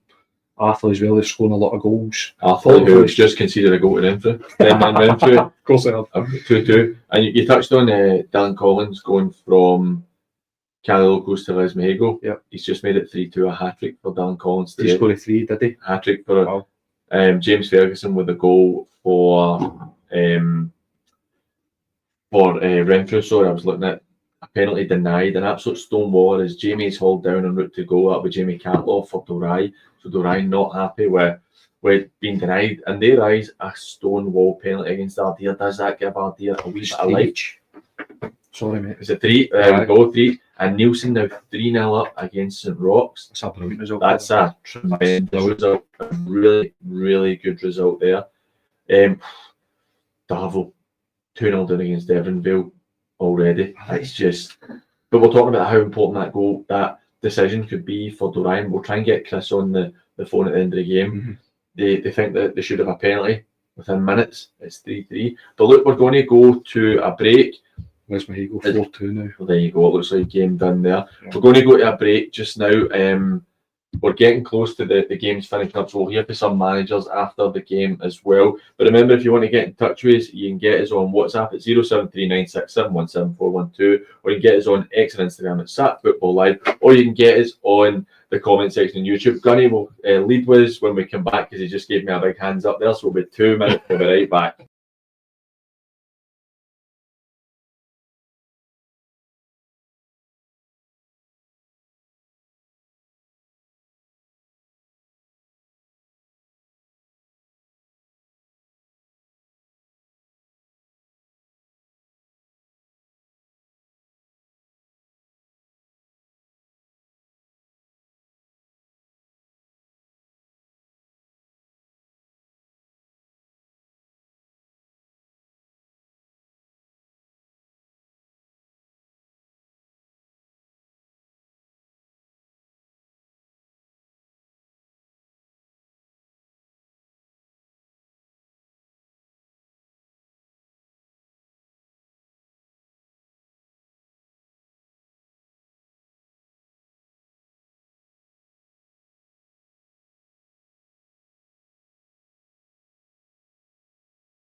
Our dear Thistle taking the lead, 4-3, It's straight from a corner Straight- apparently. literally we have Dorai complaining about not getting a stonewall penalty, and then within 3 or 4 minutes from being 3-2 up, denied a stonewall penalty, which could have potentially seen it go 4-2 Dorai, game over, 3 Yeah. points up the road, happy days. They are now 4-3 down. We will hopefully hear from one, if not both of the managers from that game after.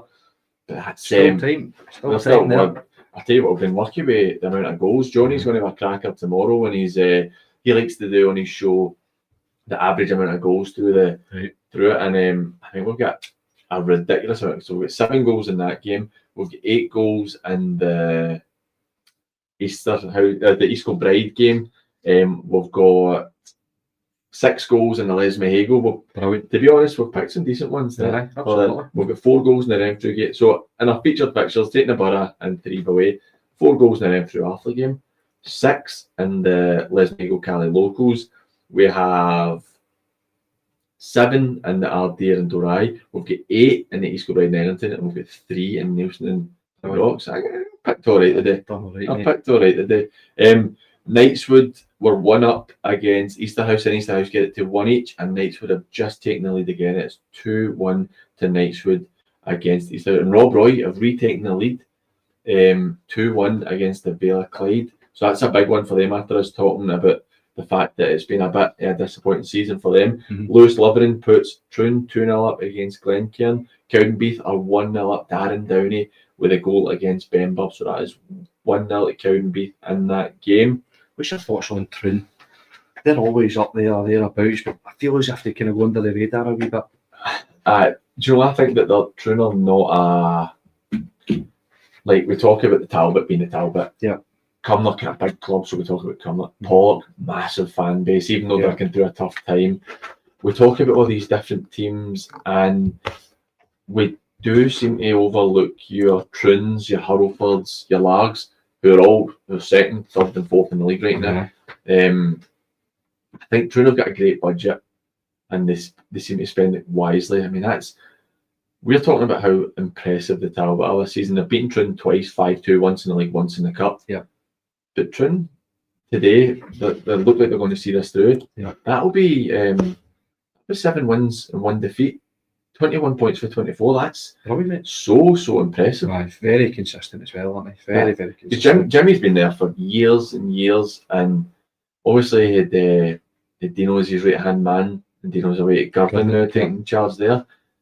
It just seems to have made no difference. Again, though, makes good signings. Bringing in Lewis, bringing the other boy up front. Stephen Docherty, the Docherty as well. Even like good players who know the league, know the division, know exactly what. Because let's be honest, it's a poor Pollock team that they're taking Stephen Docherty from, taking Callum Gow as well. Yeah.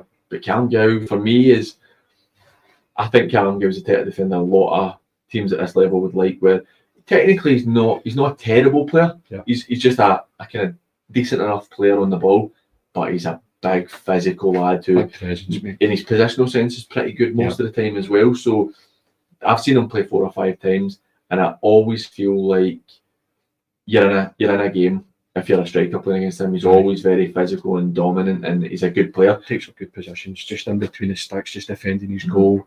Makes it very, very difficult for strikers. I Was he only at Pollock for a season? 2 seasons, I think 2 it was. seasons, was it? 2 seasons, and he's done really well there. Aye, He went for the Meda before, where he was one of the important players there, I'm sure. And then at Pollock, he was a massive player. Did get offered, from what I'm hearing, a fair bit more money at Troon. Right. That's life into it. If you've got the money, you'll spend it, but you need to spend it wisely, and they are. I mean, it's crazy to think that you're looking at Talbot and Troon, 15 games between them, and only 1 game points have been dropped, and that was when they played each other. It's impressive, isn't it? It is, definitely. It's the consistency as well. I'm just having a look at Troon's fixtures here. 2 clean, 3, 4 clean sheets as well. You know, it's massive. And again, comparing that to Pollock, they've only kept. Well, been interesting one. Dawson, after being 3-0 up, are now 3-3. Whitlets have scored a 3rd goal, and the space of 31 minutes, sorry, Craig Reid with a goal this time, and they are maybe going to be looking to go and try and get themselves a win, and can it possibly kickstart their season? Just as we're talking about Troon there, Jack Sherry makes it 3-0. They are now 3-0 up. Glasgow Perthshire have taken the lead against Lugar after being 1 down. They're now 2-1 up. Do you know something that got my Cowdenbeath there sort of time on their Twitter? Mm-hmm. They put out their attendance. So Cowdenbeath playing Benburb. Yep. 207 in attendance, and the Bens don't have great crowds, so they won't be taking much of a travelling support. Now, Cowdenbeath are, I touched on it earlier in the show, they're sitting, just to confirm, I think they're sitting 5th or 6th in the league. So they're 6th in the league, in the Lone League. And they look like the team that have gone down that are going to have the best chance of trying to get back up this season. Everybody else here. Bonnyrigg are sitting in 9th, but they're pretty close to them. Albion Rovers 12th, Berwick Rangers 13th, East Stirling 17th. Kind of include Gretna in that 18th. The teams that have been there, in quotations, legacy clubs. But you look at Clydebank and Linlithgow, myself and Johnny went through to record in the studio, in the social club there, 1,000 at the game. Linlithgow played Bowness, 1,000 at the game. I went through and watched Clydebank play Berwick. Berwick didn't have much of support there, 700 or something like that at the game. The teams who are coming through now are much better supported clubs than your Cowdenbeath, your Berwick Rangers, your Albion Rovers, and I think that it's an indication of the change in Scottish football at the lower levels. Yeah. Do you think that's got to do with the opposition they're playing as well sometimes? Do you think they're playing the sort of Rangers B? I suppose as well. If you're playing more of a draw. If you're Cowdenbeath, but I suppose if you're Cowdenbeath and you are playing Celtic B or Hearts B or Stirling Uni, you are not going to have 800-900. No. But at the same time, if Clydebank were playing a Benburb style club today, Clydebank would still have 600-700 at home. Absolutely. So they're still going to, and I know they're a wee bit of an outlier because of the history they've had. And they were a well supported team and they were in the Premier League and stuff years gone by. But I just feel not we face there. Yeah, 4-2 Glasgow United versus the Ants. Game over there at the Ants. Well, do you know what we spoke about the Ants a wee bit today, and let's go to it. That's 8 games, 2 draws, 6 defeats after being relegated. Scored 8 and conceded 22, minus 14 goal difference. They now dropped to. No, they're still going to be, because Lugar have just Lugar are losing to Perthshire. They're going to stay in second bottom, and Lugar look like they're going to stay bottom of the league. Which it's a tough one for you because obviously you're involved with the club. But what's your thoughts on stuff at the Ants? I think they've been very unlucky in a number of games. So away to Craigmark, there were two. I don't know if you saw the goal. I never saw it, but I heard. Oh man, I've never seen anything like it. So they're 2-1 up there, 90th minute. The Craigmark goalie just punch it long, comes up, hits off the Ants defender's head, and just bounces over the goal into the net. Incredible. They're thinking they walk away from that with 3 points, kicks them on, gives them a bit of momentum, and they kick on from there. But it's just they need to get that wee bit of luck, that wee win. Just as soon as you get a win, I'm sure they'll kick on a wee bit. But again, it's difficult for Monty with recruitment. That's the big issue with him. For me anyway, competing with teams in there like Glasgow United, who've got money to play about with, Knightswood as well, the Port, etc. But it's hard for them. They lost a lot of players during the off season. A lot of them went to Yoka, I think, under their previous 20s managers that were there as well. Yep. So he's always had to kind of pull in players who he knows and from everywhere really, and not being able to give them any sort of money. It's been difficult. Well, you mentioned Yoka there. What's your thoughts on it with Yoka, who for years and years Yoka were your middle of the road. A grey man, they're the grey man in the second division, and it looks like they've just become the grey man in the third division. 3 wins, 1 draw, 3 defeats, 15 for, 15 against, 10 points out of 7 games. It's just very. That's going to be the end for the season for me, mate. I think. Signed a lot of young boys. I think when you bring in young players to this level, you're going to get that level of inconsistency with them. 1 week they'll turn up and they'll put 3 or 4 past their team. Like I think they started off against Glasgow United, beat them comfortably, and then if they've also dropped points elsewhere. But I think that'll just maybe take this season just to get all the players in, just adapt to the level, and then after that they might kick on once boys are more experienced, and they'll also need to try and bring in more experienced players at some point as well to complement the young players that are there. But I see them being in and about that kind of 7th to 12th kind of positions in the league, just whether or not they can kick on at the right time to go and finish in the top 8 or not. Particularly in this division, where you look at Glasgow United, they're picking up a wee bit of form just now. They had a really poor start, losing to Ardea. They beat Lugar, but then they lose to Perthshire, beat Girvins for a bit hit and miss, then lose to Dalry 4-3. But then they've beaten Fanart, they've beaten Easterhouse twice, once in the cup, losing to Largs last week. That's what it is. Yeah. But they seem to be finding a wee touch more form, and that's another win for them today, which would put them on to 15 points, and it keeps them. See, to be honest, they're not a million miles away for the teams at the top. No, I mean, technically, they're only a point off of Port Glasgow, who are sitting top of the league. Yeah. So they're putting themselves in a good position. Absolutely, right. They maybe know if they consist. That's 5 wins and 3 draws. They're starting to more. I think it maybe looks like, because I believe that Kieran McInnesby's in there now. That's what I'd heard. So Shug's no longer manager, still runs the club, but Kieran's in there. Maybe that's what it's needed. I don't know whether with Shug, if it's having to run the club and be a manager as well, it's maybe a bit too much to spread yourself. Yeah, but difficult. It looks like there's improvements there. Another goal coming in our featured fixture: Nielsen 3, St Roch's 1. So Evan Galasso scored a penalty there. We have a goal for Clydebank against Junefield Swifts in the Scottish Cup. That is 1-0. Neely McLaughlin with a goal there. Knightswood are now 3-1 up against Easterhouse, but Nielsen replied quickly, 4-1. They are 4-1 up against the Rock. A big goal for Gart Cairn. Dale Simeon with a goal there. It is 1-1 in that game. And East Kilbride are now 6-3 up against Eglinton. Eglinton have only conceded 6 goals all season. Aye, now 12. Aye. Yeah. Les Mahego 5-2 up against Cali Locos. Gary Nicholson with a goal there. Durai, I'm liking their Twitter today. An astonishing set of events as Jamie is cleaned out by the keeper. The ref gives a penalty to Durai, then gives an offside, then changes his mind again, and drop ball is awarded. I cannot wait to see Chris Wilson after this.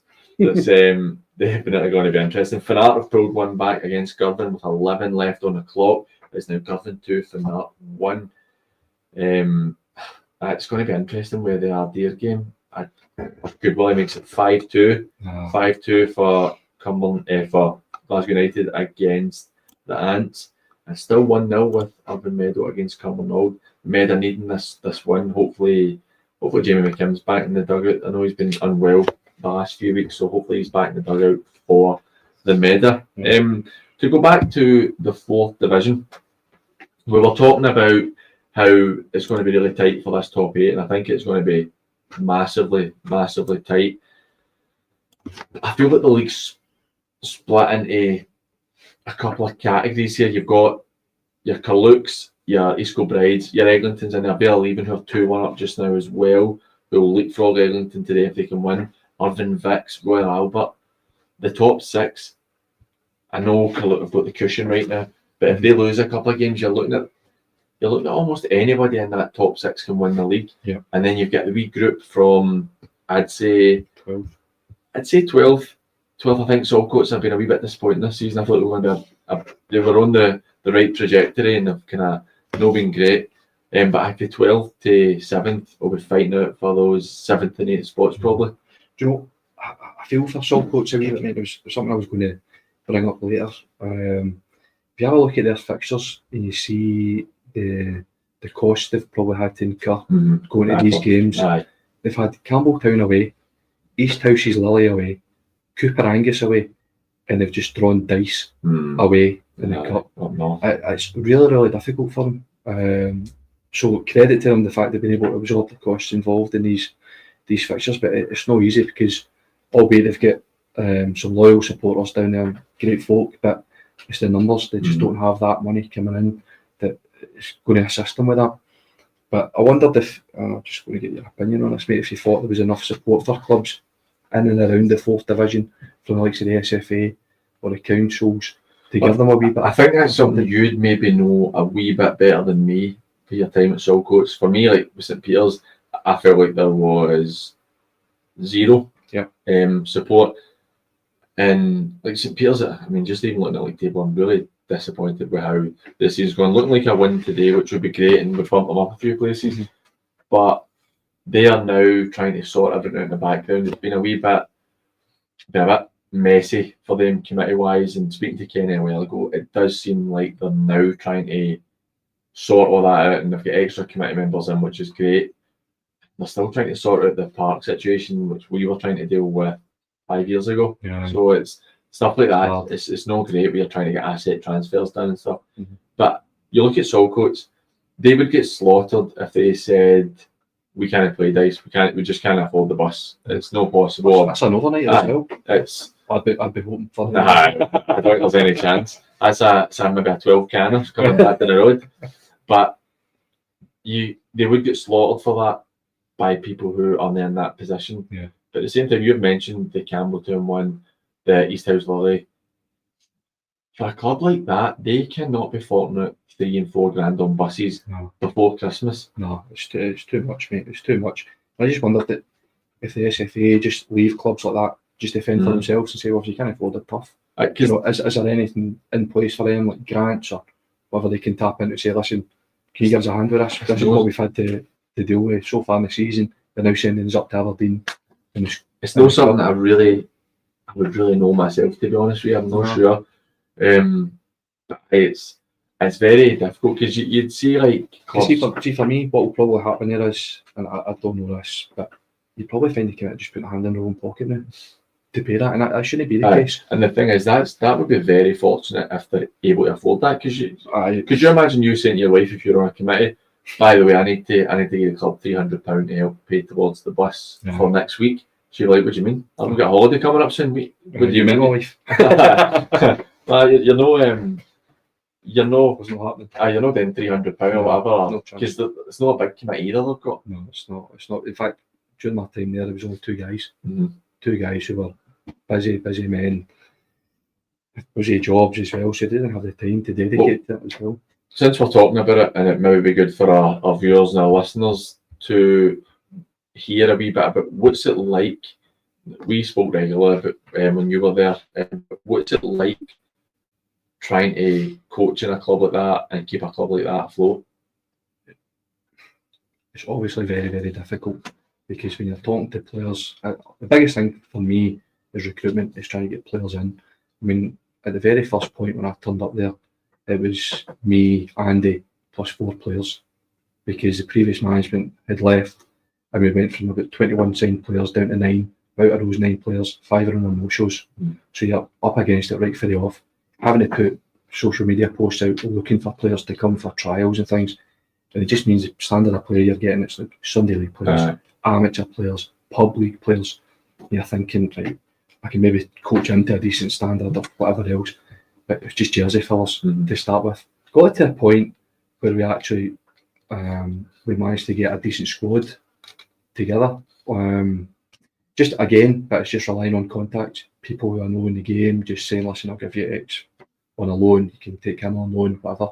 And you put the basis together. Sorry to interrupt, but even at that, you're looking at these guys are trying to get loans. Some of them are getting paid, and you're like, we can't pay you. Like when you're having to say to clubs, we can't give you any money towards this player. You're having to keep playing him and give us them. Yeah, it's difficult, mate. Really, really difficult. I mean, you're putting a team on apart for less than £50 a week. You know, you say that, and people in the Premier Division, but are you joking? Do you know what I mean? That's one player or half a player for us in some instances. But with Big Ryan travelling over from the Vale leaving, but it's just tapping into the guys you know who you've played with previously as well. You think, oh, do you know what you can do as a turn? He's a good personality to have about the place as well.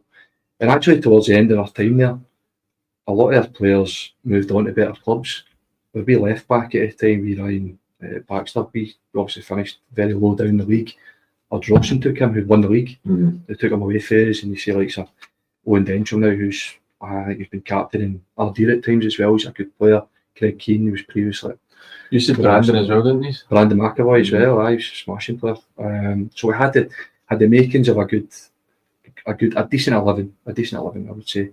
But it was just everybody after that. It was very difficult to maintain a good standard of player if they're going to play. But it's hard, mate. Very, very hard, because again, if we're competing with the likes of another team in the division and they're saying, listen, they're going to give me an extra £20, £30, you couldn't compete with that. And the big thing for me down there was, you know, you can put on a good training session, whatever, but the facilities that were come down there too. I know they've upgraded them now, which is great, and I'm delighted they've been able to do that. But do you remember the away changing room down there? It wasn't fair. Do you know that's the only place I actually think I never played in the West Island? Right. I've been there, but never played there. The away changing rooms, but it's no bigger than this. And I'm not even exaggerating. But I think they've managed to upgrade it now, and they've got the wee kind of cabin to the side of it, so you can put on hospitality for folk. Just all these wee things about getting more money into the club. It's huge for them. And see, that's a big thing as well. I look at my time at the Ants when I was there. Again, there's still no money.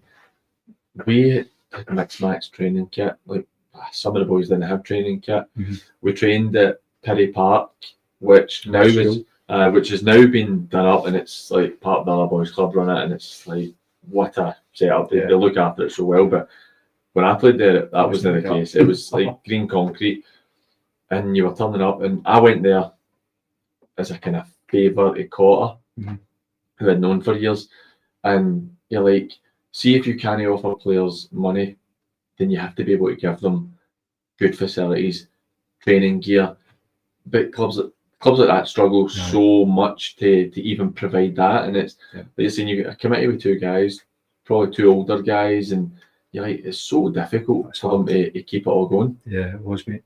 We used to train at Loch and Harvey, just at school there, which is, say it's an 11's part, it's more like one of these kind of 9-a-side pitches. Wasn't great to try to do shaping, whatever else. We changed one of the training nights from there to Cullinan Academy, much better. And the way we managed to work was you get a third of the park, and then once the other two teams finished, then we get the full pitch, which was good. But I was just trying to keep all the boys motivated as well, because a lot of times you're coming in, you're getting heavy defeats. Because at the time when I was there, we had like Sir Johnstone Borough were in our league, Atherley were in our league. You know, it was good sides we were up against. It was hard, mate. But Hill conferences were a tough time for the lower down teams. That's full time at Ardea, so it's 4-3 to Ardea. Trinent have doubled their lead against Pollok on the stroke of half time, so they are 2-0 up at half time. Glenafton 3-0 up against Invergordon. Berwick are losing to Nairn County. Full time at East Kilbride at 6-3 at East Kilbride. Full time Irvine Rossvale 3-3 with Rossvale and Irvine Vicks.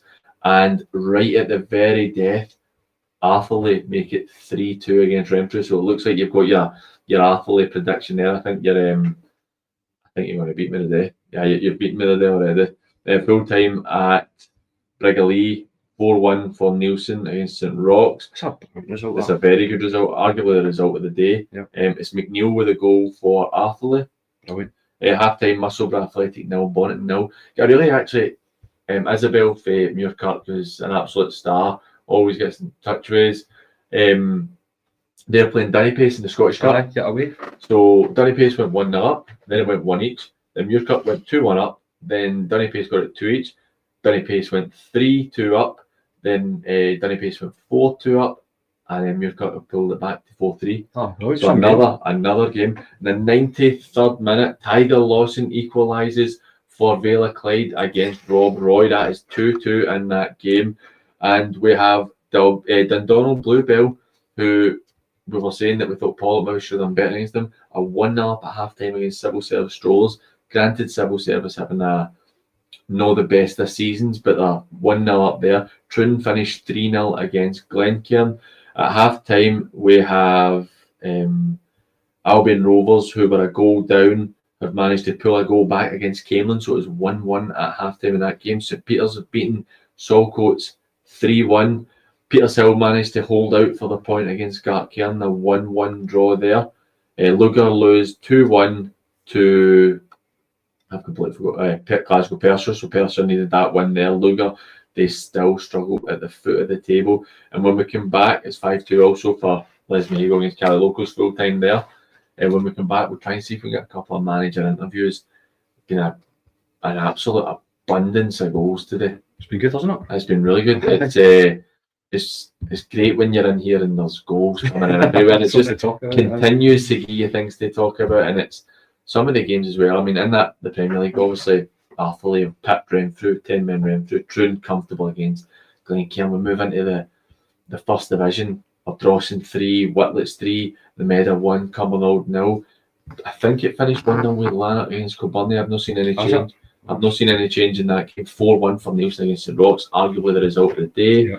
Petershill 1, Gartcairn 1, Vela Clyde 2, Rob Roy 2. Vela Clyde, I think that John Hughes is one who deserves a huge amount of praise for what he's done at that team. To be sitting, I mean, they've got 10 points for 9 games, so it's not a huge amount of points, but they're keeping themselves in a real good position to potentially get promoted into the Premier League. And they've come from the bottom division. Yep. Well, the third division, sorry. They've come from the third division, and in 4 or 5 years, they could potentially win to the third division of the Premier League. Aye, for all credit to him as well. He's got a good eye for bringing in players as well there, where he's had your Paul Donneys, you lose him, you get in Cervesi, who scores goals as well. It's a really impressive. Boy, Tyler Wright, he came for Cali Locals, is that right? Is that right? I'm not sure. Perhaps, I'm not sure. I may have mixed it up. But then you get Rob Roy at the other end of the table, who 8 points. Again, they're only a point behind Vela Clyde, and we're praising Vela Clyde, but you expect more for Rob Roy. And the big issue they've got is that's 8 games, 1 win, 5 draws, 2 defeats. It's just 1 win's not good enough. 1 win's not good enough. See, if you were looking at Rob Roy and saying, you'll only lose 2 in the first 8, you're going, right, okay, we'll be top half, we're pushing, but the 5 draws is really killing you. Right. You even look at Cumbernauld below them, who I expected a wee bit more for this season. Cumbernauld losing to the Meda. Meda have got 6 wins from 7 games. They have got themselves, so that'll take it +9, so they've got themselves just a goal behind St Rocks. Gartcairn, it could have been a great opportunity for them to open up the gap. Yep. They could have opened the gap up. They're now 2 points clear of the Rock, but the Rock have a game in hand. I think you're bitterly disappointed if you're Ian Kennedy today as well, when you've thrown away the possibility of going top of the league 7 games out of 7. It's an opportunity must. That is, it's the top 3. It's looking like the best day for the Meda. But look, we're going to go for a quick break. So remember, if you want to get in touch with us, you can get us on WhatsApp at 07396717412. That's 07396717412. Or you can get us on X and Instagram. It's at Football Live. You can get us in the comments section on YouTube, so don't be shy to get in touch with us. If you want to phone in, we're now in the phone in section from 4 o'clock onwards. Just give us a wee shout on WhatsApp, tell us what you want to talk about, and then we'll go through that. We'll be right back after.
08396 717 412, or you can get us on X and Instagram at SatFootball Live, or you can get us in the comments section of YouTube. If you are looking to get a chat about anything that's happened today, if your team have had a great result, or if they've had a poor result, or you're just not happy with how things are going, or you get any questions for myself and Gunny, then don't hesitate to get in touch with us. I'm more than happy to answer. We're just trying to get ourselves some managers lined up for some interviews.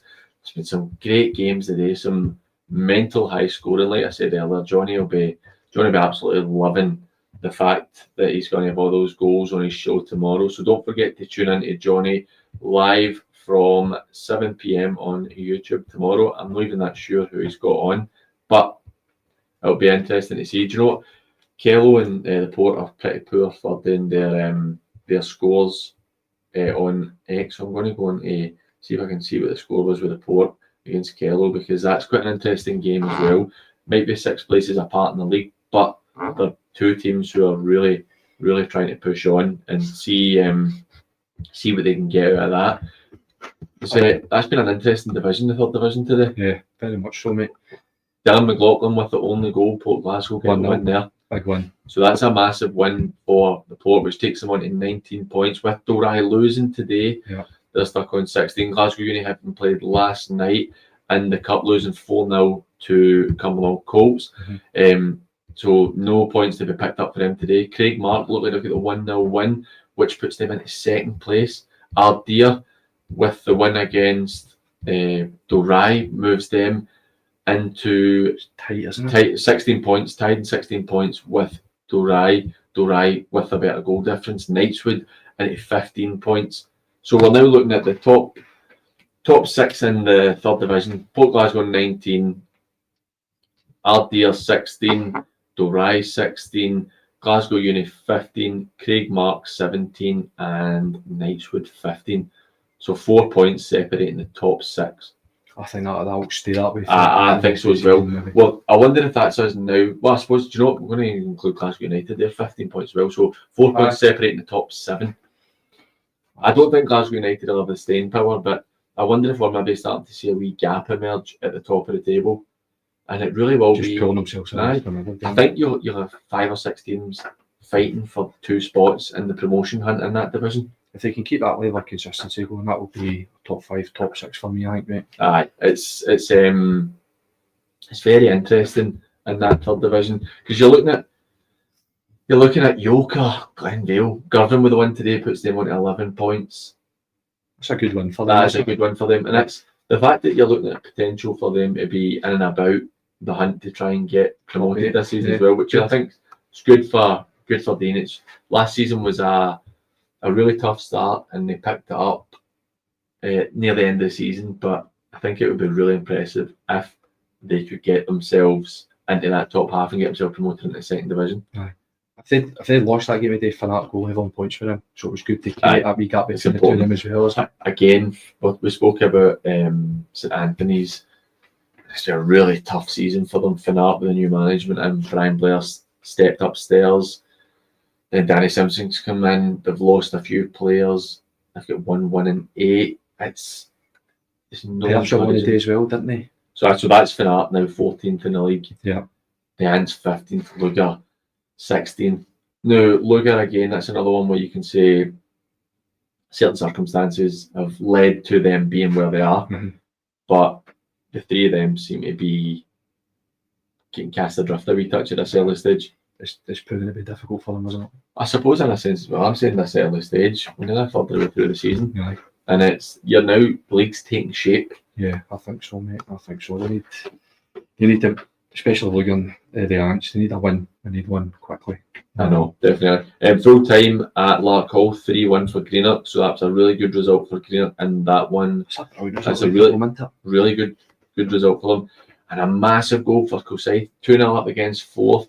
Forth get it back to 2-2, and then on the 90th minute, Kilsyth get themselves a winner, 3-2 for Kilsyth against Forth.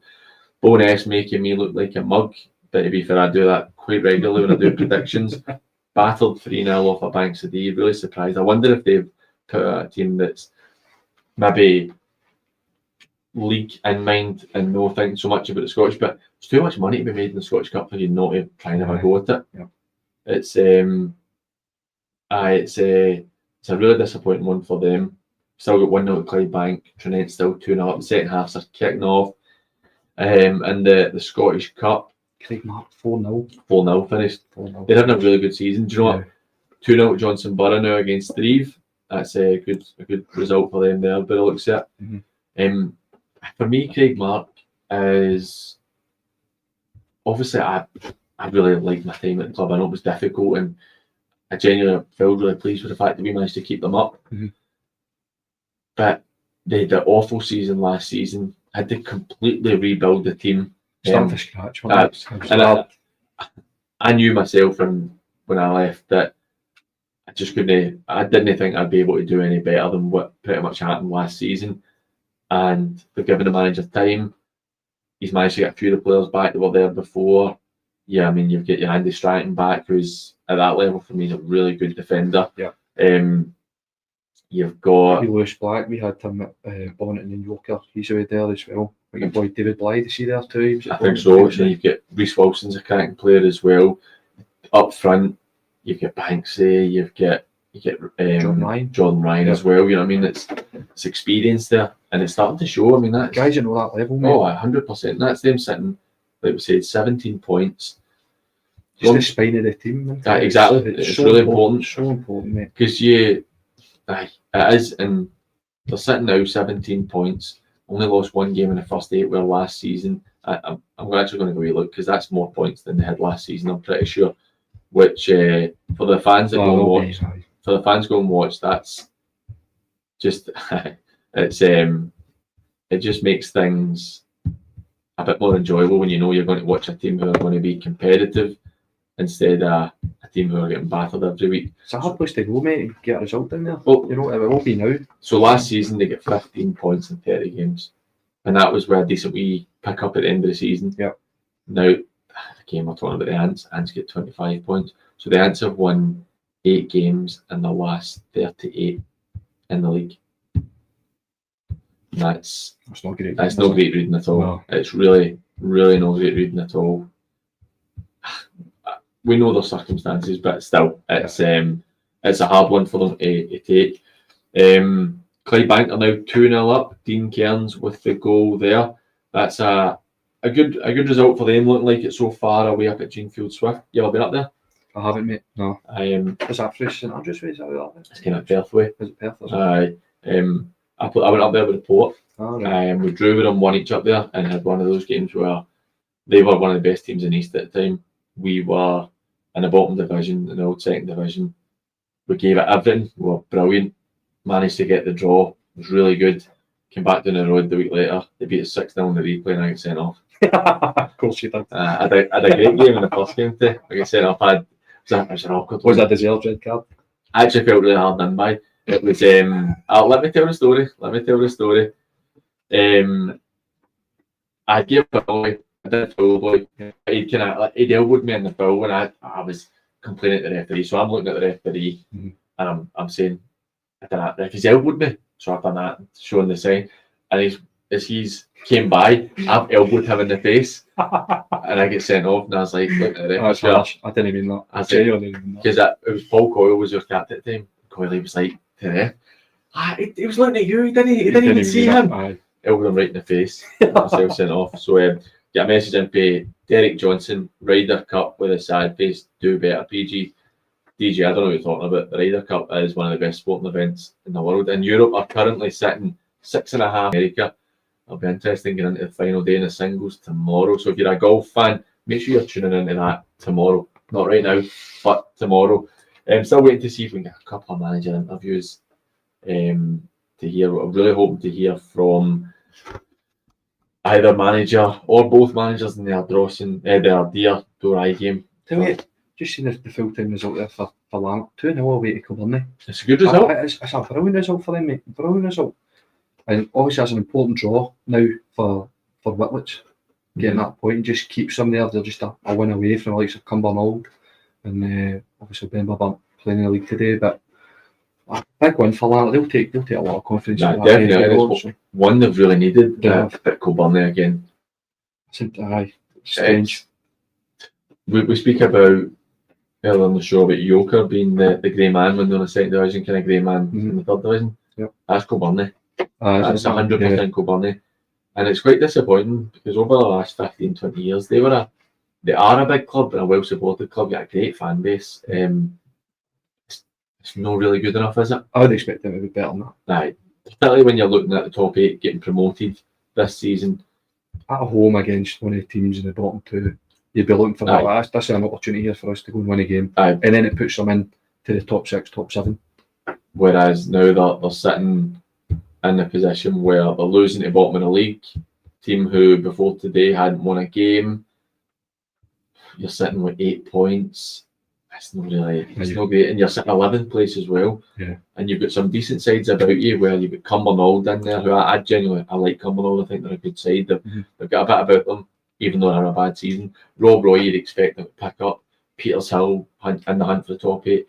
Baylor Clyde in the hunt for the top 8.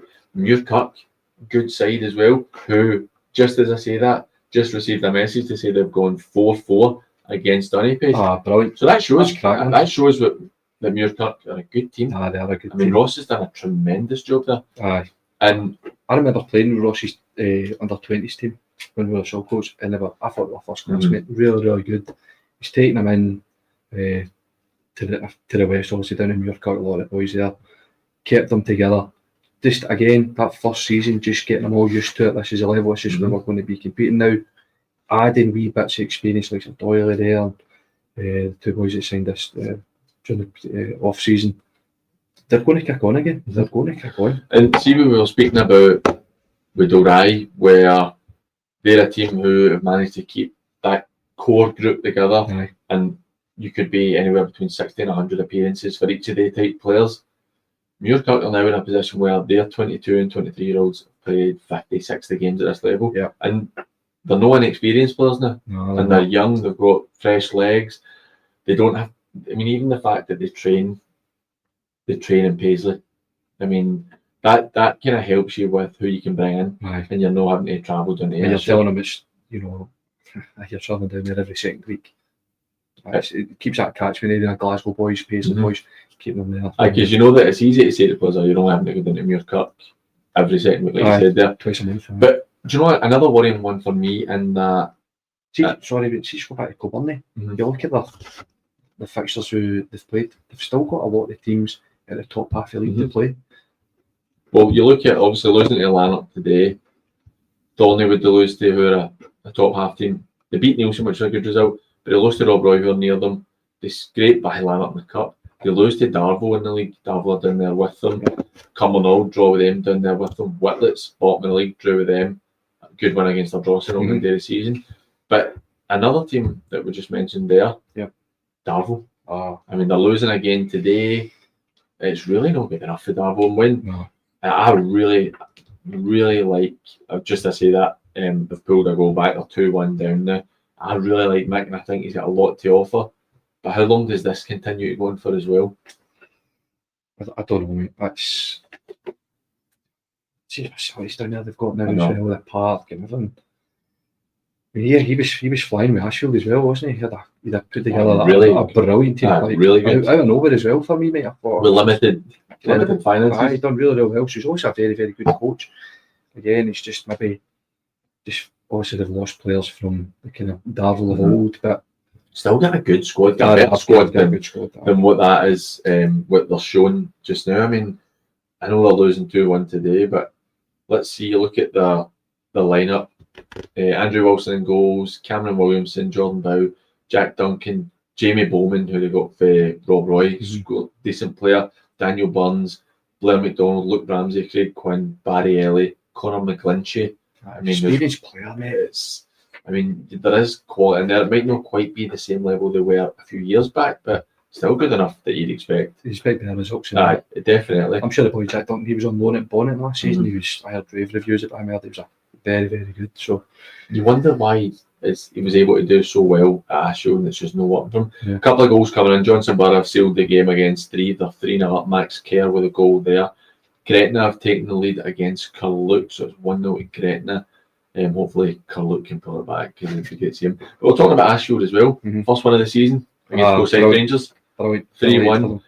We talked about Stevie touched on it in his interview with Carloco saying they'd only won about 2 games since March time, which really no great.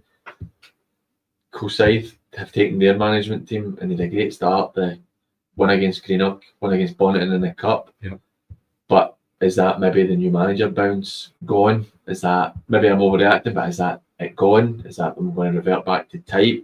And they're losing to a team who could not buy a win, had only scored 7 goals in 7 games before today, had conceded 26. Yeah. And then, I mean, Ashfield go and... I'll give full credit to Ashfield for that one, mate. I think they beat Ardere, was it, in the Cup? That's maybe just giving the players just that wee bit of belief, just think, you know what, we are actually a good side, we can score, we can go and win games, and they've maybe just taken that wee bit extra belief into the day and got that result. So did they leapfrog 4th then? They the bottom of the league? 4th lost today, so that's them into second bottom with 3 points.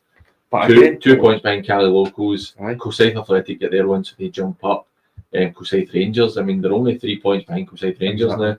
Mabel, I think Mabel's almost a slightly different one for me, with so much going on in the background there that I don't think there's, like, George won't be under any pressure there. I think that he's trying to rebuild the club after how things have gone there. But it's Forsyth Rangers. Some of these teams are fortunate that there's no relegation this season. When we put Pollock into that, when we talk about Beath and St Cadoc's, teams like that, where we're very fortunate that there is no... So is that a thing that committees are thinking, you know what, there is no relegation this season, so we'll just not put as much money into the team because we've not really got much to lose? Is that their thinking, or has it just been sort of poorer recruitment? But I'm delighted for Ashfield. They'll all be buzzing with that tonight. And we'll start going into training on Monday and Wednesday or whenever it is they train. They'll all be buzzing now. I know, because just give everybody a big massive lift. So well done to them. Sometimes you know it's like we've been there. Sometimes that is all it takes is a couple of wins, 2 wins out of 3 for them. Yep.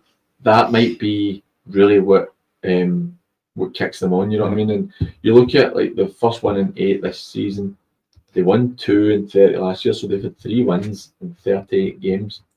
And that's, as a club as a whole, that's really difficult. I know, like, Paul Maxwell took unwell at the head of the club as well, and it seems to have been a real difficult time. They're no longer playing at Saracen Park, they're at the Astro, we're into penalties for Muirkirk. Muirkirk to penalties. So hopefully they can get that. That's been some game, wasn't it? I know, because you look at Ashfield with that. We touch on Paul. Darvo had a message for somebody saying that Darvo literally have no money now, and that's part of the issue. So there's obviously circumstances behind the scenes as well there that make it a bit more interesting as well. But it's just I feel like, I don't know if I feel like the bubble's going to burst eventually with the money in the game at this level as well. Do you imagine being responsible? Have you got? I don't know. Obviously, just chasing it a bit. Johnson Borough are they're in a different kind of level. Well, we know where the money's coming from there. And as Craig had touched on earlier, Cumberland have a bigger budget than Talbot. Talbot will still pay good wages, but I know for a fact, by speaking to somebody at the club, that they refuse to go and spend the £300 and £400 a week on players. And I don't think it's necessarily because they can't afford it. I just think that they refuse to do it, which I think is commendable to them. And it also shows that you don't need to go and spend. You don't. Whereas certain clubs will be putting that money out, and they're not quite getting what they expect back.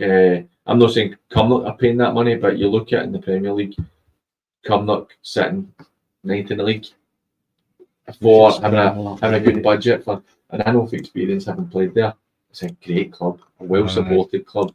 Their committee really, the fact that they've made the fact that they're so invested in the community as well, Mhm. I think is only great. But it's for me, like, Swifty had the great finish to last season. Has it been good enough as well in the last year and a half? I'm not so sure. Not yet. Not No. yet. No. It's a disappointing one again for them last night, Mhm. isn't it? They're thinking you can go and beat Talbot down there, take it penalties up with them. You walk away from there with a win. Then you take that into the league the following weeks, you crack up a couple of Mhm. wins. Changes everything, doesn't it? Because you look at for Cumnock, cup games the next 2 weeks, which I hate this time of year. Honestly, I hate the amount of cup games you get. I appreciate it needs to be that way, but they've got St Cadoc's and they've got Beith. So that's two games they really should be looking to go and win. Yep. Then they've got the Talbot and then they've got Glenafton. So they've got the two big derbies back to back after having, but they could be potentially going into those games when they're sitting with 14 points in the league. They're maybe sitting fifth or sixth by that point, and it's a different ball game, and that's what it takes. And they showed they've got good quality last night. That it was just an error, that a mistake for a young player, Very close. and stoppage time. You know what I mean? So they've shown that if that's in the league game, you hold that out, you're getting a point against the Talbot, which nobody's been able to do this season. Yeah. So it shows that there is quality there. They're very, very close, mate, to getting a win there last night. But I think as well with the Talbot, mate, I think you and I are similar age. Might be a bit older. But for me, the Talbot were always a kind of the elite team, if you like. So there was a wee bit of prestige about playing for them. So we turn around and say, you're a Talbot player as such. And that's maybe why they don't have to offer these boys the silly money that other teams are doing it. Do you know what I mean? You come play for us, come play for Talbot. This is who we are. We win trophies. We're always in and about it. They go there rather than going to where the money is sometimes. We're going to see if we can get Chris Wilson on the phone. So we'll give Chris a wee phone in a second just to hear what he's got to say about that. Bitterly disappointing end for them today. So in the 4-3 defeat. So we'll just go to Chris in a second.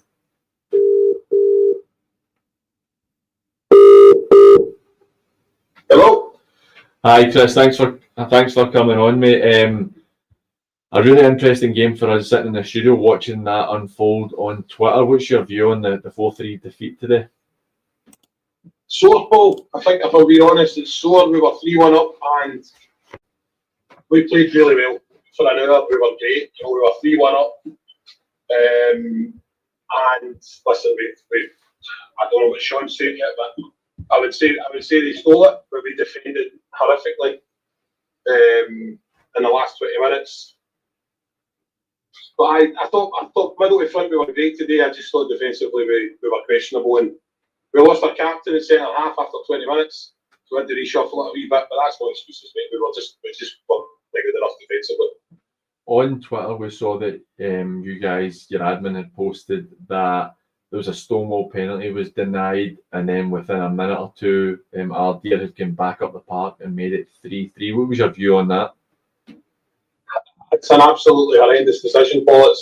Aidan Cattle, we've worked it really well down the outside of them. Aidan Cattle's come in, drove into the box, the boy just two hands pushes him as he's about to pull the trigger. I don't think anybody would have questioned it. It's as blatant a penalty as you'll see, and then as you say, 90 seconds later they're up the park and it's 3 each. It's a massive moment in the game. I spoke to him at full time. He says he didn't have a clear view yet, which blows my mind, because if he's not got a clear view, his positioning's wrong. But listen, some you get, some you don't. We just have to take it in the chin and move on. Also saw on Twitter what happened with the decision where it looked like a penalty being given, and then an offside was given, and then it was a drop ball. Oh, mate, again, 4-3, we're pushing them, ball over the top, goalie comes out, our player goes in with their goalie seems to drop it. He gives a penalty, and then he runs over and he says, I'm really sorry, I've made a massive mistake, it's not a penalty, it's a drop ball. And again, I'm absolutely baffled by it. But what's the reason for the? My apologies and my ignorance on the laws of the game. How could he give the drop ball for it after giving the penalty? I have no idea, mate. You would probably need to ask him. It's as I say, he's gave it. And listen, I don't necessarily think it's a penalty. I think the goalie's came, dropped it, and then he's trying to recover it. He's gave the penalty, so everybody stops. Our player's actually got the ball. He's still got a bit to do, and then he runs over and says, "No, I've made a mistake there. It's not a penalty." I thought the goalie had missed it. But the goalie got his two hands on it, but he drops it, and then the capital takes it off him, and then he comes over and changes his decision. It's baffling. But for me, the first one at 3-2 is criminal, absolutely criminal. It's obviously a sore one to take with a couple of these decisions going the way they have. You move on next week to Knightswood in the Cup. Is that a game that you're looking to go and win it, but is that a game that you might be looking to try some different things and then let the boys refresh and go in the league in 2 weeks against Girvan? I genuinely don't know. I'm going to be in Tenerife, so I'll see what the guys want to do. But listen, I don't think we've got the luxury of having a big enough available pool of players to really juggle it that much ball. We're missing a few again today. Munchie's come off injured as well. It looks a badging, so I don't think we're going to be in a position to really change it that much. But I'm sure there'll be 1 or 2 changes. But I think from my own point of view, I would like to have a go at Knightswood because obviously the last game we lost our goalie after 10 minutes and it made it a bit of a attack v defence. So I think the guys would like to go and have a good go at Knightswood and see where we end up. So listen, it'll be another good game as it was today. Really good advert for the division. Good sides, try to do things properly. Really good football. So I will have a go to next week, see what happens. Chris, thank you very much for coming on. All the best next week, mate. Cheers, mate. See you later. See you later. That sounds interesting. Controversial decisions there, isn't it not? And the thing is, Chris has obviously had a wee bit of time to calm down, and he's spoken quite well there. But you know what it's like being in a dugout in a game of that importance. When Dorai are looking to go and win a league, that's ultimately where they are now. They've put so many years of hard work in to get into a position where they're trying to win a league, and then decisions like that could ultimately impact how it goes. That one where there's 3-2 up and you're not getting the penalty, that's a sore one, isn't it? That's a strange one for me. That probably the game hinges on that, doesn't it? Because that could get out there think about, we've got a lifeline here. Let's go and get a goal. If they go 4-2 up, it's dead. Well, look, we're going to go for a quick break just as Johnson Borough make it 4-0. Ross McClatchy, thanks for the update there. If you want to get in touch, we've only got half an hour left of the show. You can get us on 07396 717 412. 07396 717 412, or you can get us on X and Instagram at Sat Football Live, or you can get us in the comments section on YouTube. Anything you want to talk about, anything you want to know, then just get in touch with myself and Gunny, and we'll be more than happy to answer any questions or speak about any points you want to raise. We'll be right back after the break.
some good talking points.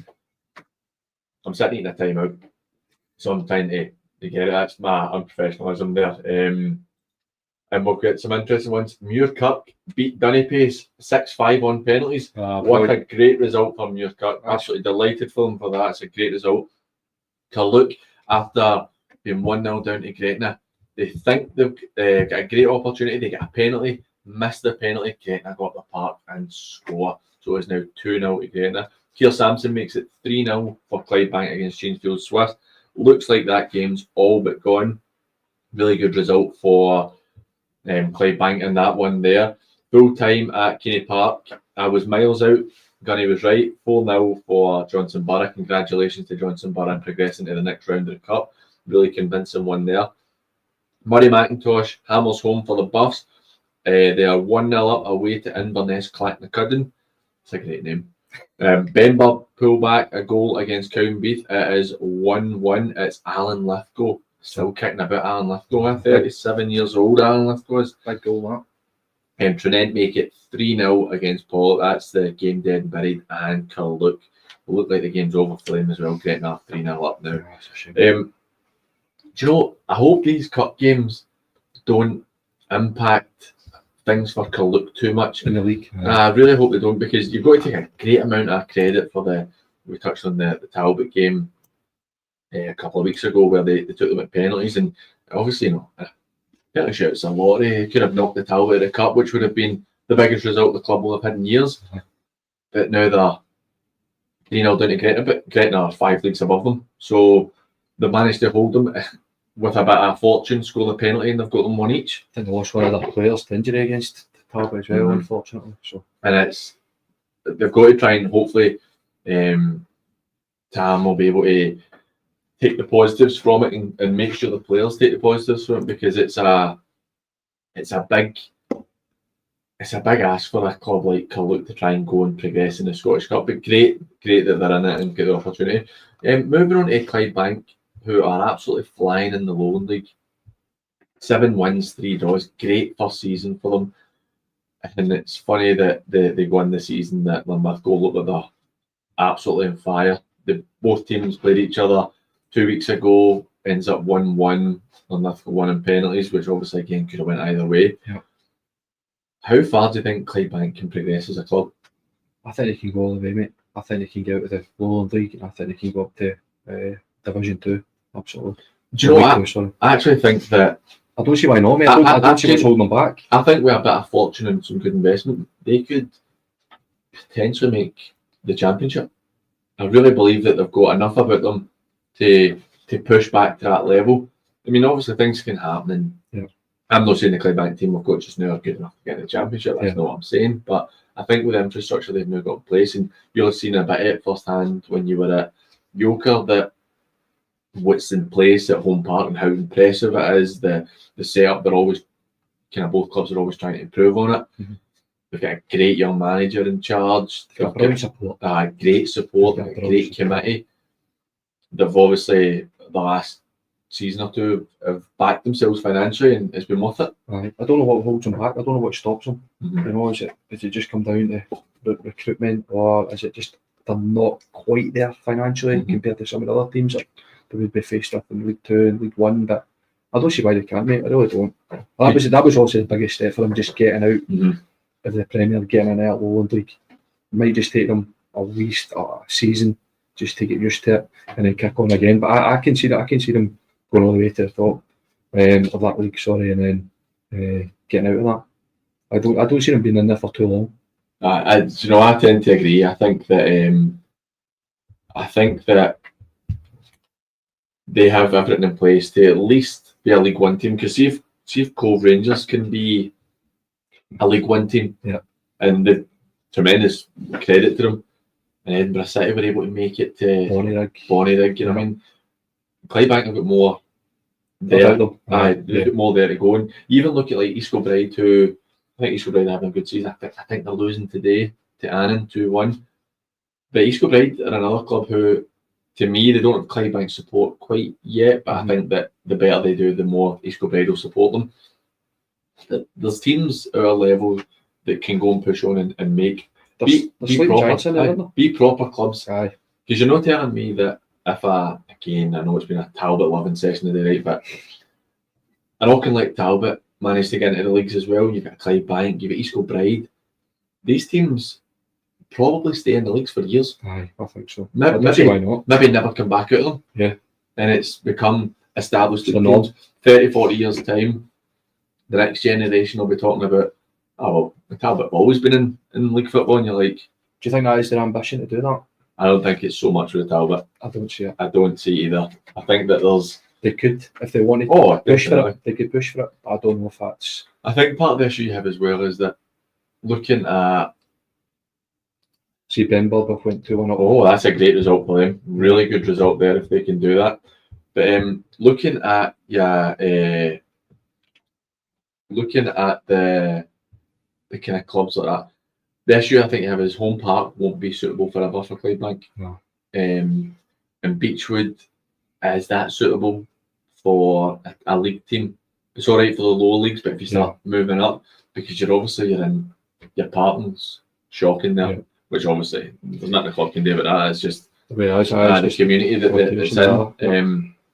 But you're kind of limited to where you can go, which again might hinder you in terms of their financial growth. Yeah. It's an interesting one, mate. Like, there's sort of parking round about Home Park as well, and obviously they don't own that. It's the Home Park Trust or what they're called. They own that park as well. It's council owned as well, isn't it? Is it? I think it's it's a community charity or something, but I don't know where they would go if they left it. They tried to get the rugby club, I'm sure, in Clydebank before, and weren't able to get it, and that's how they ended up at Home Park. Right. But you'd have to find somewhere that you're able to get all the supporters in as well. Because the thing is, they probably only need to be able to get 3,000-4,000 people max in, because you're not going to get more than that anyway. But again, even look at St Mirren in the Premier League, who I think it's 6,000-7,000 in their stadium loads. But that's enough for a club like St Mirren to be top six and competitive in the Premier League. So meets their needs, doesn't it? Right, exactly, it meets the needs, and it means your overheads aren't as much for when you look back to when they had Love Street and it's like 12,000 seat stadium, which was never required for them.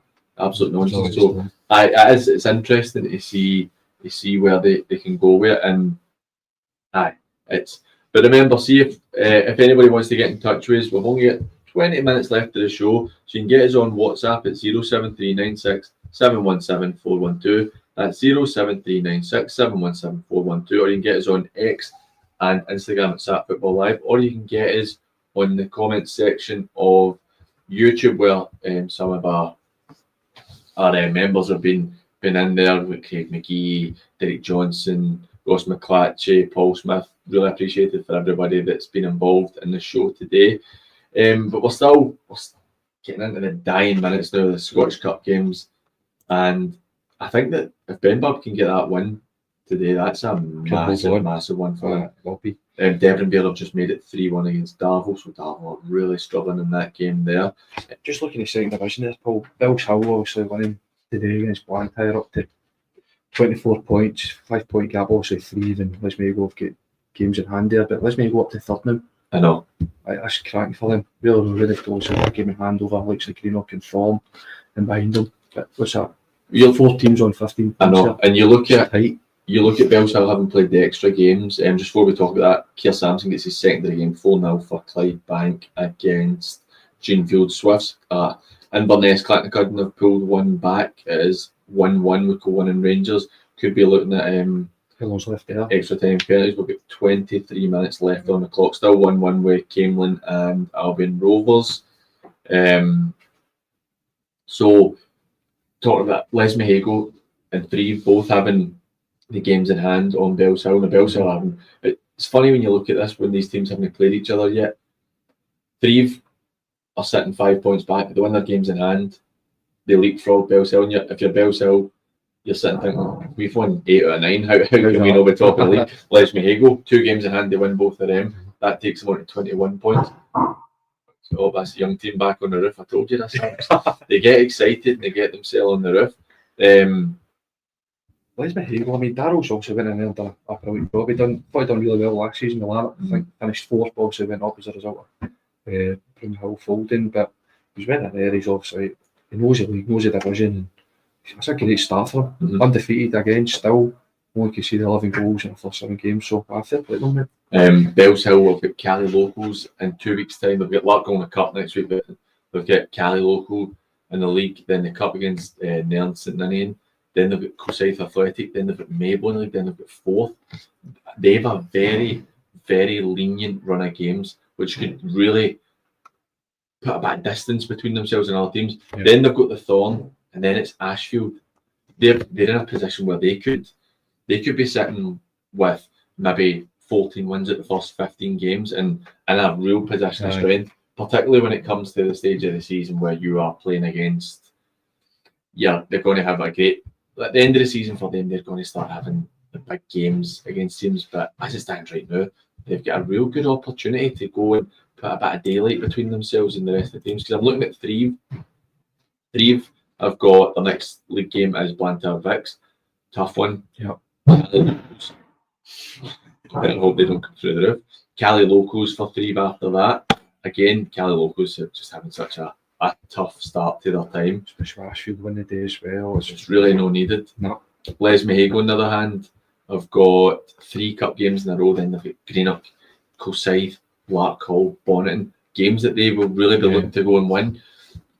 We're going to have an interesting turn of the year when these teams all start facing each other. Because we're also kind of forgetting about the Thorn, who are right in there as well. Greenock as well, mate. Greenock, what a great... Fleming's done a great job there. He's doing brilliant, mate. He's- Doing brilliant. They always seem to be, under his time, they always seem to be in that hunt. And I wonder though, like, Then they were fourth last season as well, and then again, as a result of Aye. they've gone up, but fair play to them, do you know what I mean? But you look at again with, I don't like to make it seem as if we're talking managers at jobs, like we're speaking about certain clubs, and is it good enough how the managers got the players and the team going? Mhm. On the flip side, when did teams start looking at somebody like Fleming and saying, well, I got promoted last season. Yeah. I know the circumstances are a bit different this year with top 8 going up. Probably going to get promoted this season. looks like it. 2 divisions in 2 years, with very limited budget there. Yeah, you've got to start looking at a guy like Fleming. If you're, instead of getting the merry-go-round that you get at the top end of the tree, where it's the same managers all the time and there's clearly talent. Why would you take that? Aye, exactly. He's got good coaches around him as well, Big Doc and Paul Kenny and stuff like that down there. So Played at the top level as well. Aye, absolutely, aye. So he's got contacts. Yeah. At good levels. It's one of those ones where you think the teams maybe should take a punt on guys like that. Whereas Isn't it even like Sadaro at Les Mahago as well? Do you know what I know. mean? He's brilliant. I know where he's come from, amateur football. Yeah. And it shows there's quality about where you do get guys because they've played. We spoke about this as well. It's just finding a club willing to just give you that first opportunity and just trust you and go, right, I should give yours, take it for there. And it reaps the rewards, you know. And you understand why clubs do what they do at times, and they think, no, where certain people. It's a safe there. It's safe to say that. I won't lie, like I've a few times in the last couple of years applied for positions and never got in, where it's like I've never managed, well, I suppose a short spell at Craig Mark.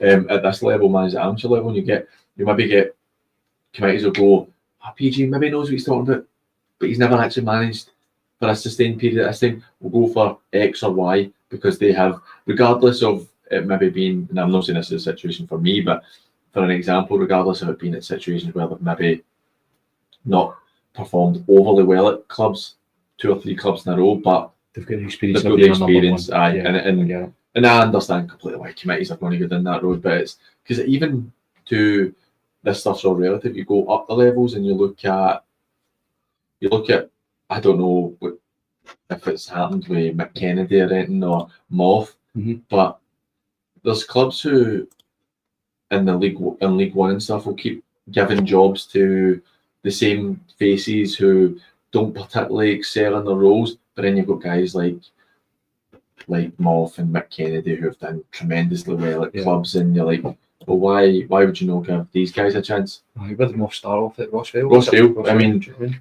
sure he won a league title, got promoted into the Premier League with Rossvale, Yeah. had a really good side. Brilliant. Clydebank now he's won another league title, the first team to get promoted from the West of Scotland League. Yeah. Don't get me wrong, I think it would have to be some offer to get him away from Clydebank now. Yeah.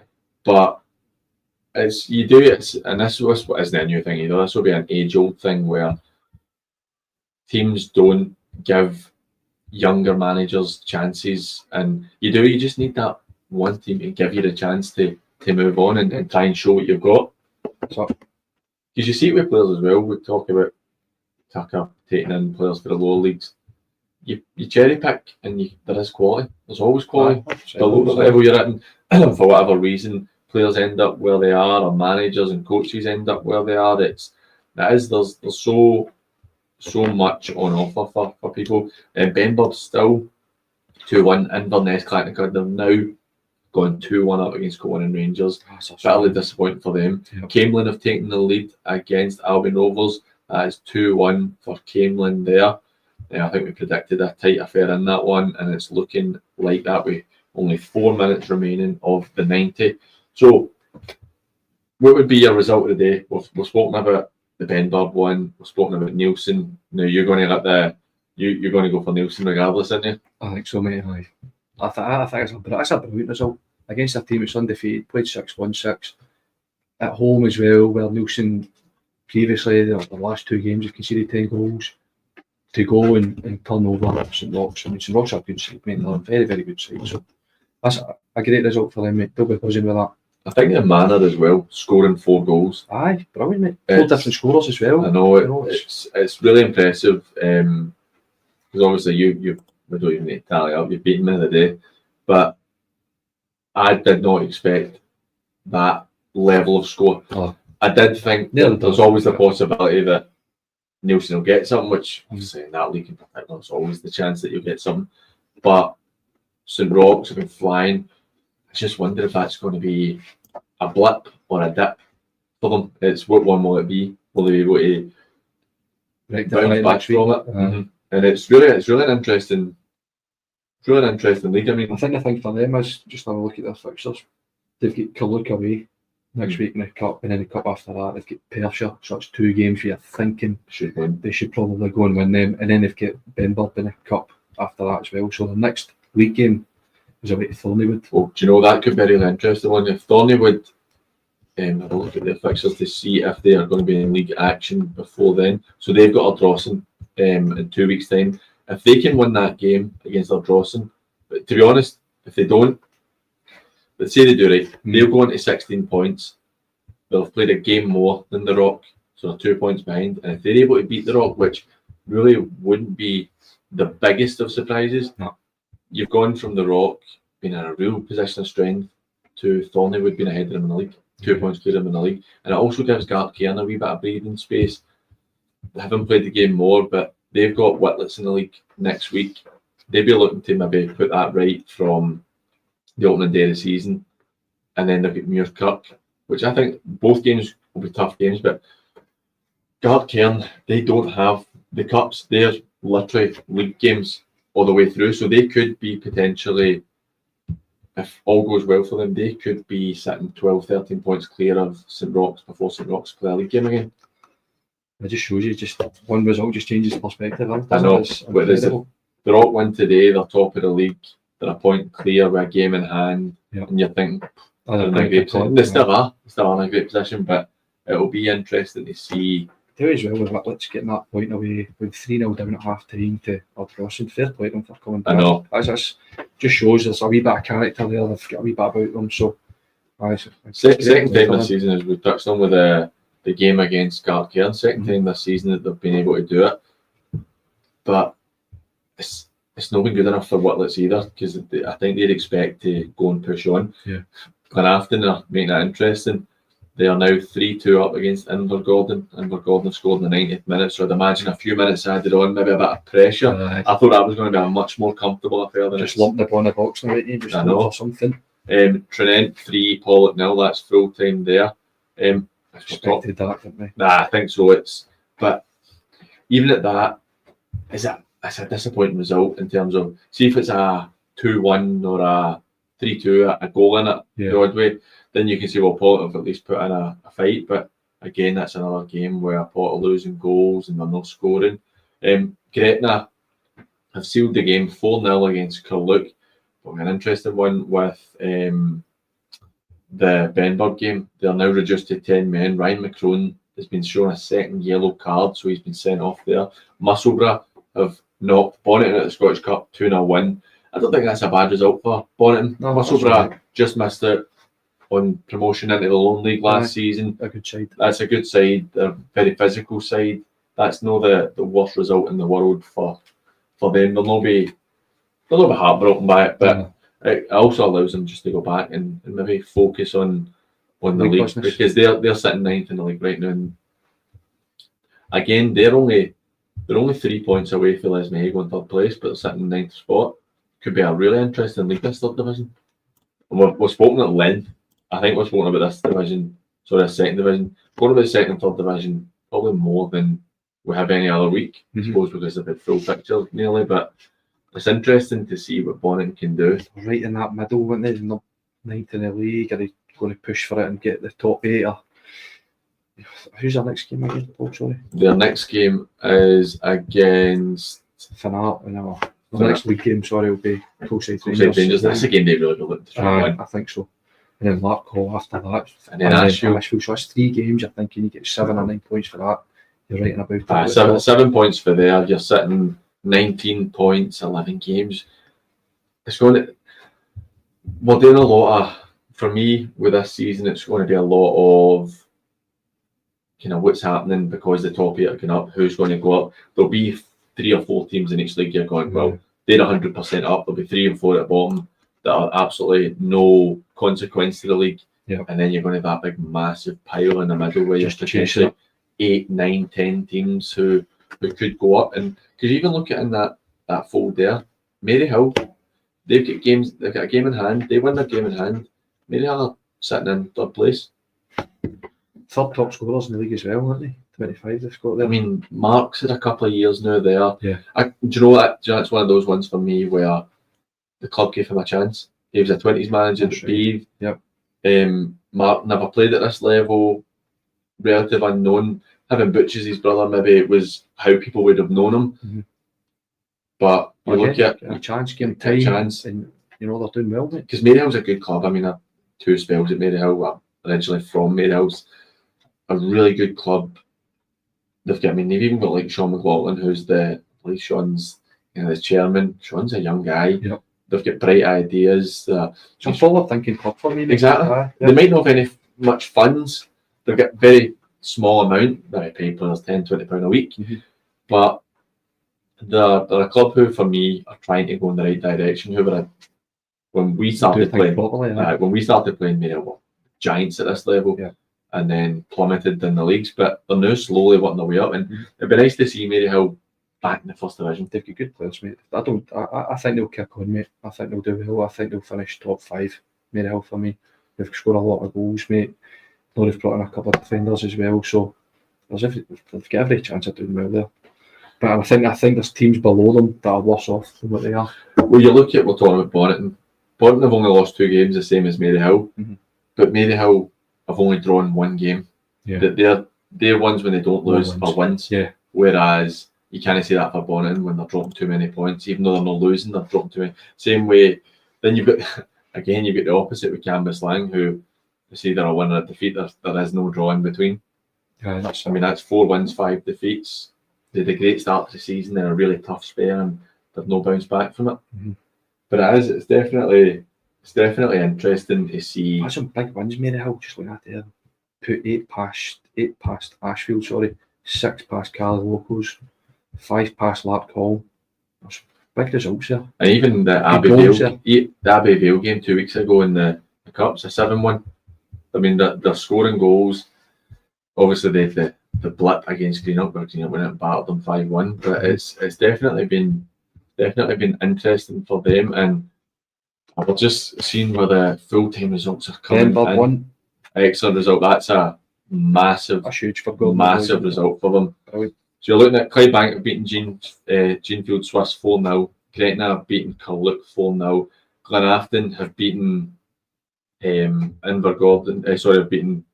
I've gone. Their names are all gone here. They've won against Invergordon 3-2. Nairn County have beaten Berwick 2-0. Massive, like you said. Cowdenbeath 1, Benburb 2. Camelin have beaten Albion Rovers 2-1. I think that's a huge psychological one for Gordon, Budgie, and the Benburb team today. Totally, mate. They'll take that in the league for next week. I'll give everybody a boost, mate. The fact as well, they were losing in that game as well, weren't they? So they've shown a wee bit of character, a wee bit of fight. Maybe Gordon and Budgie have changed things up and went a bit more direct to try and get the goal. But the boy Declan McDonald there scores a lot of goals as well. I don't know if he was playing the day, but that's a great result for them. Great result away from home. I know it's Cowdenbeath, but there'd have been a decent crowd there.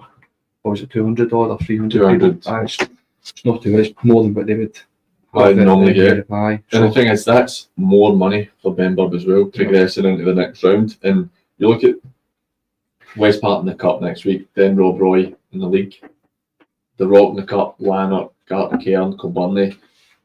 Favourable fixtures there. There's some games that they'd be looking to try and pick up if they're on it, but again, it's whether they're going to be on it, because those are games that if Lanark are maybe picking up again, then it could be a hard run for them as well. That's a must win. It's got to be. That's a must win. It's got to be, and it's because I'm sure. I'd imagine Kilburnie as well. I mean, you've got to win that. Because you look at, I'd imagine Frank is saying that Benburb should still be getting top 8 and get back into the Premier League.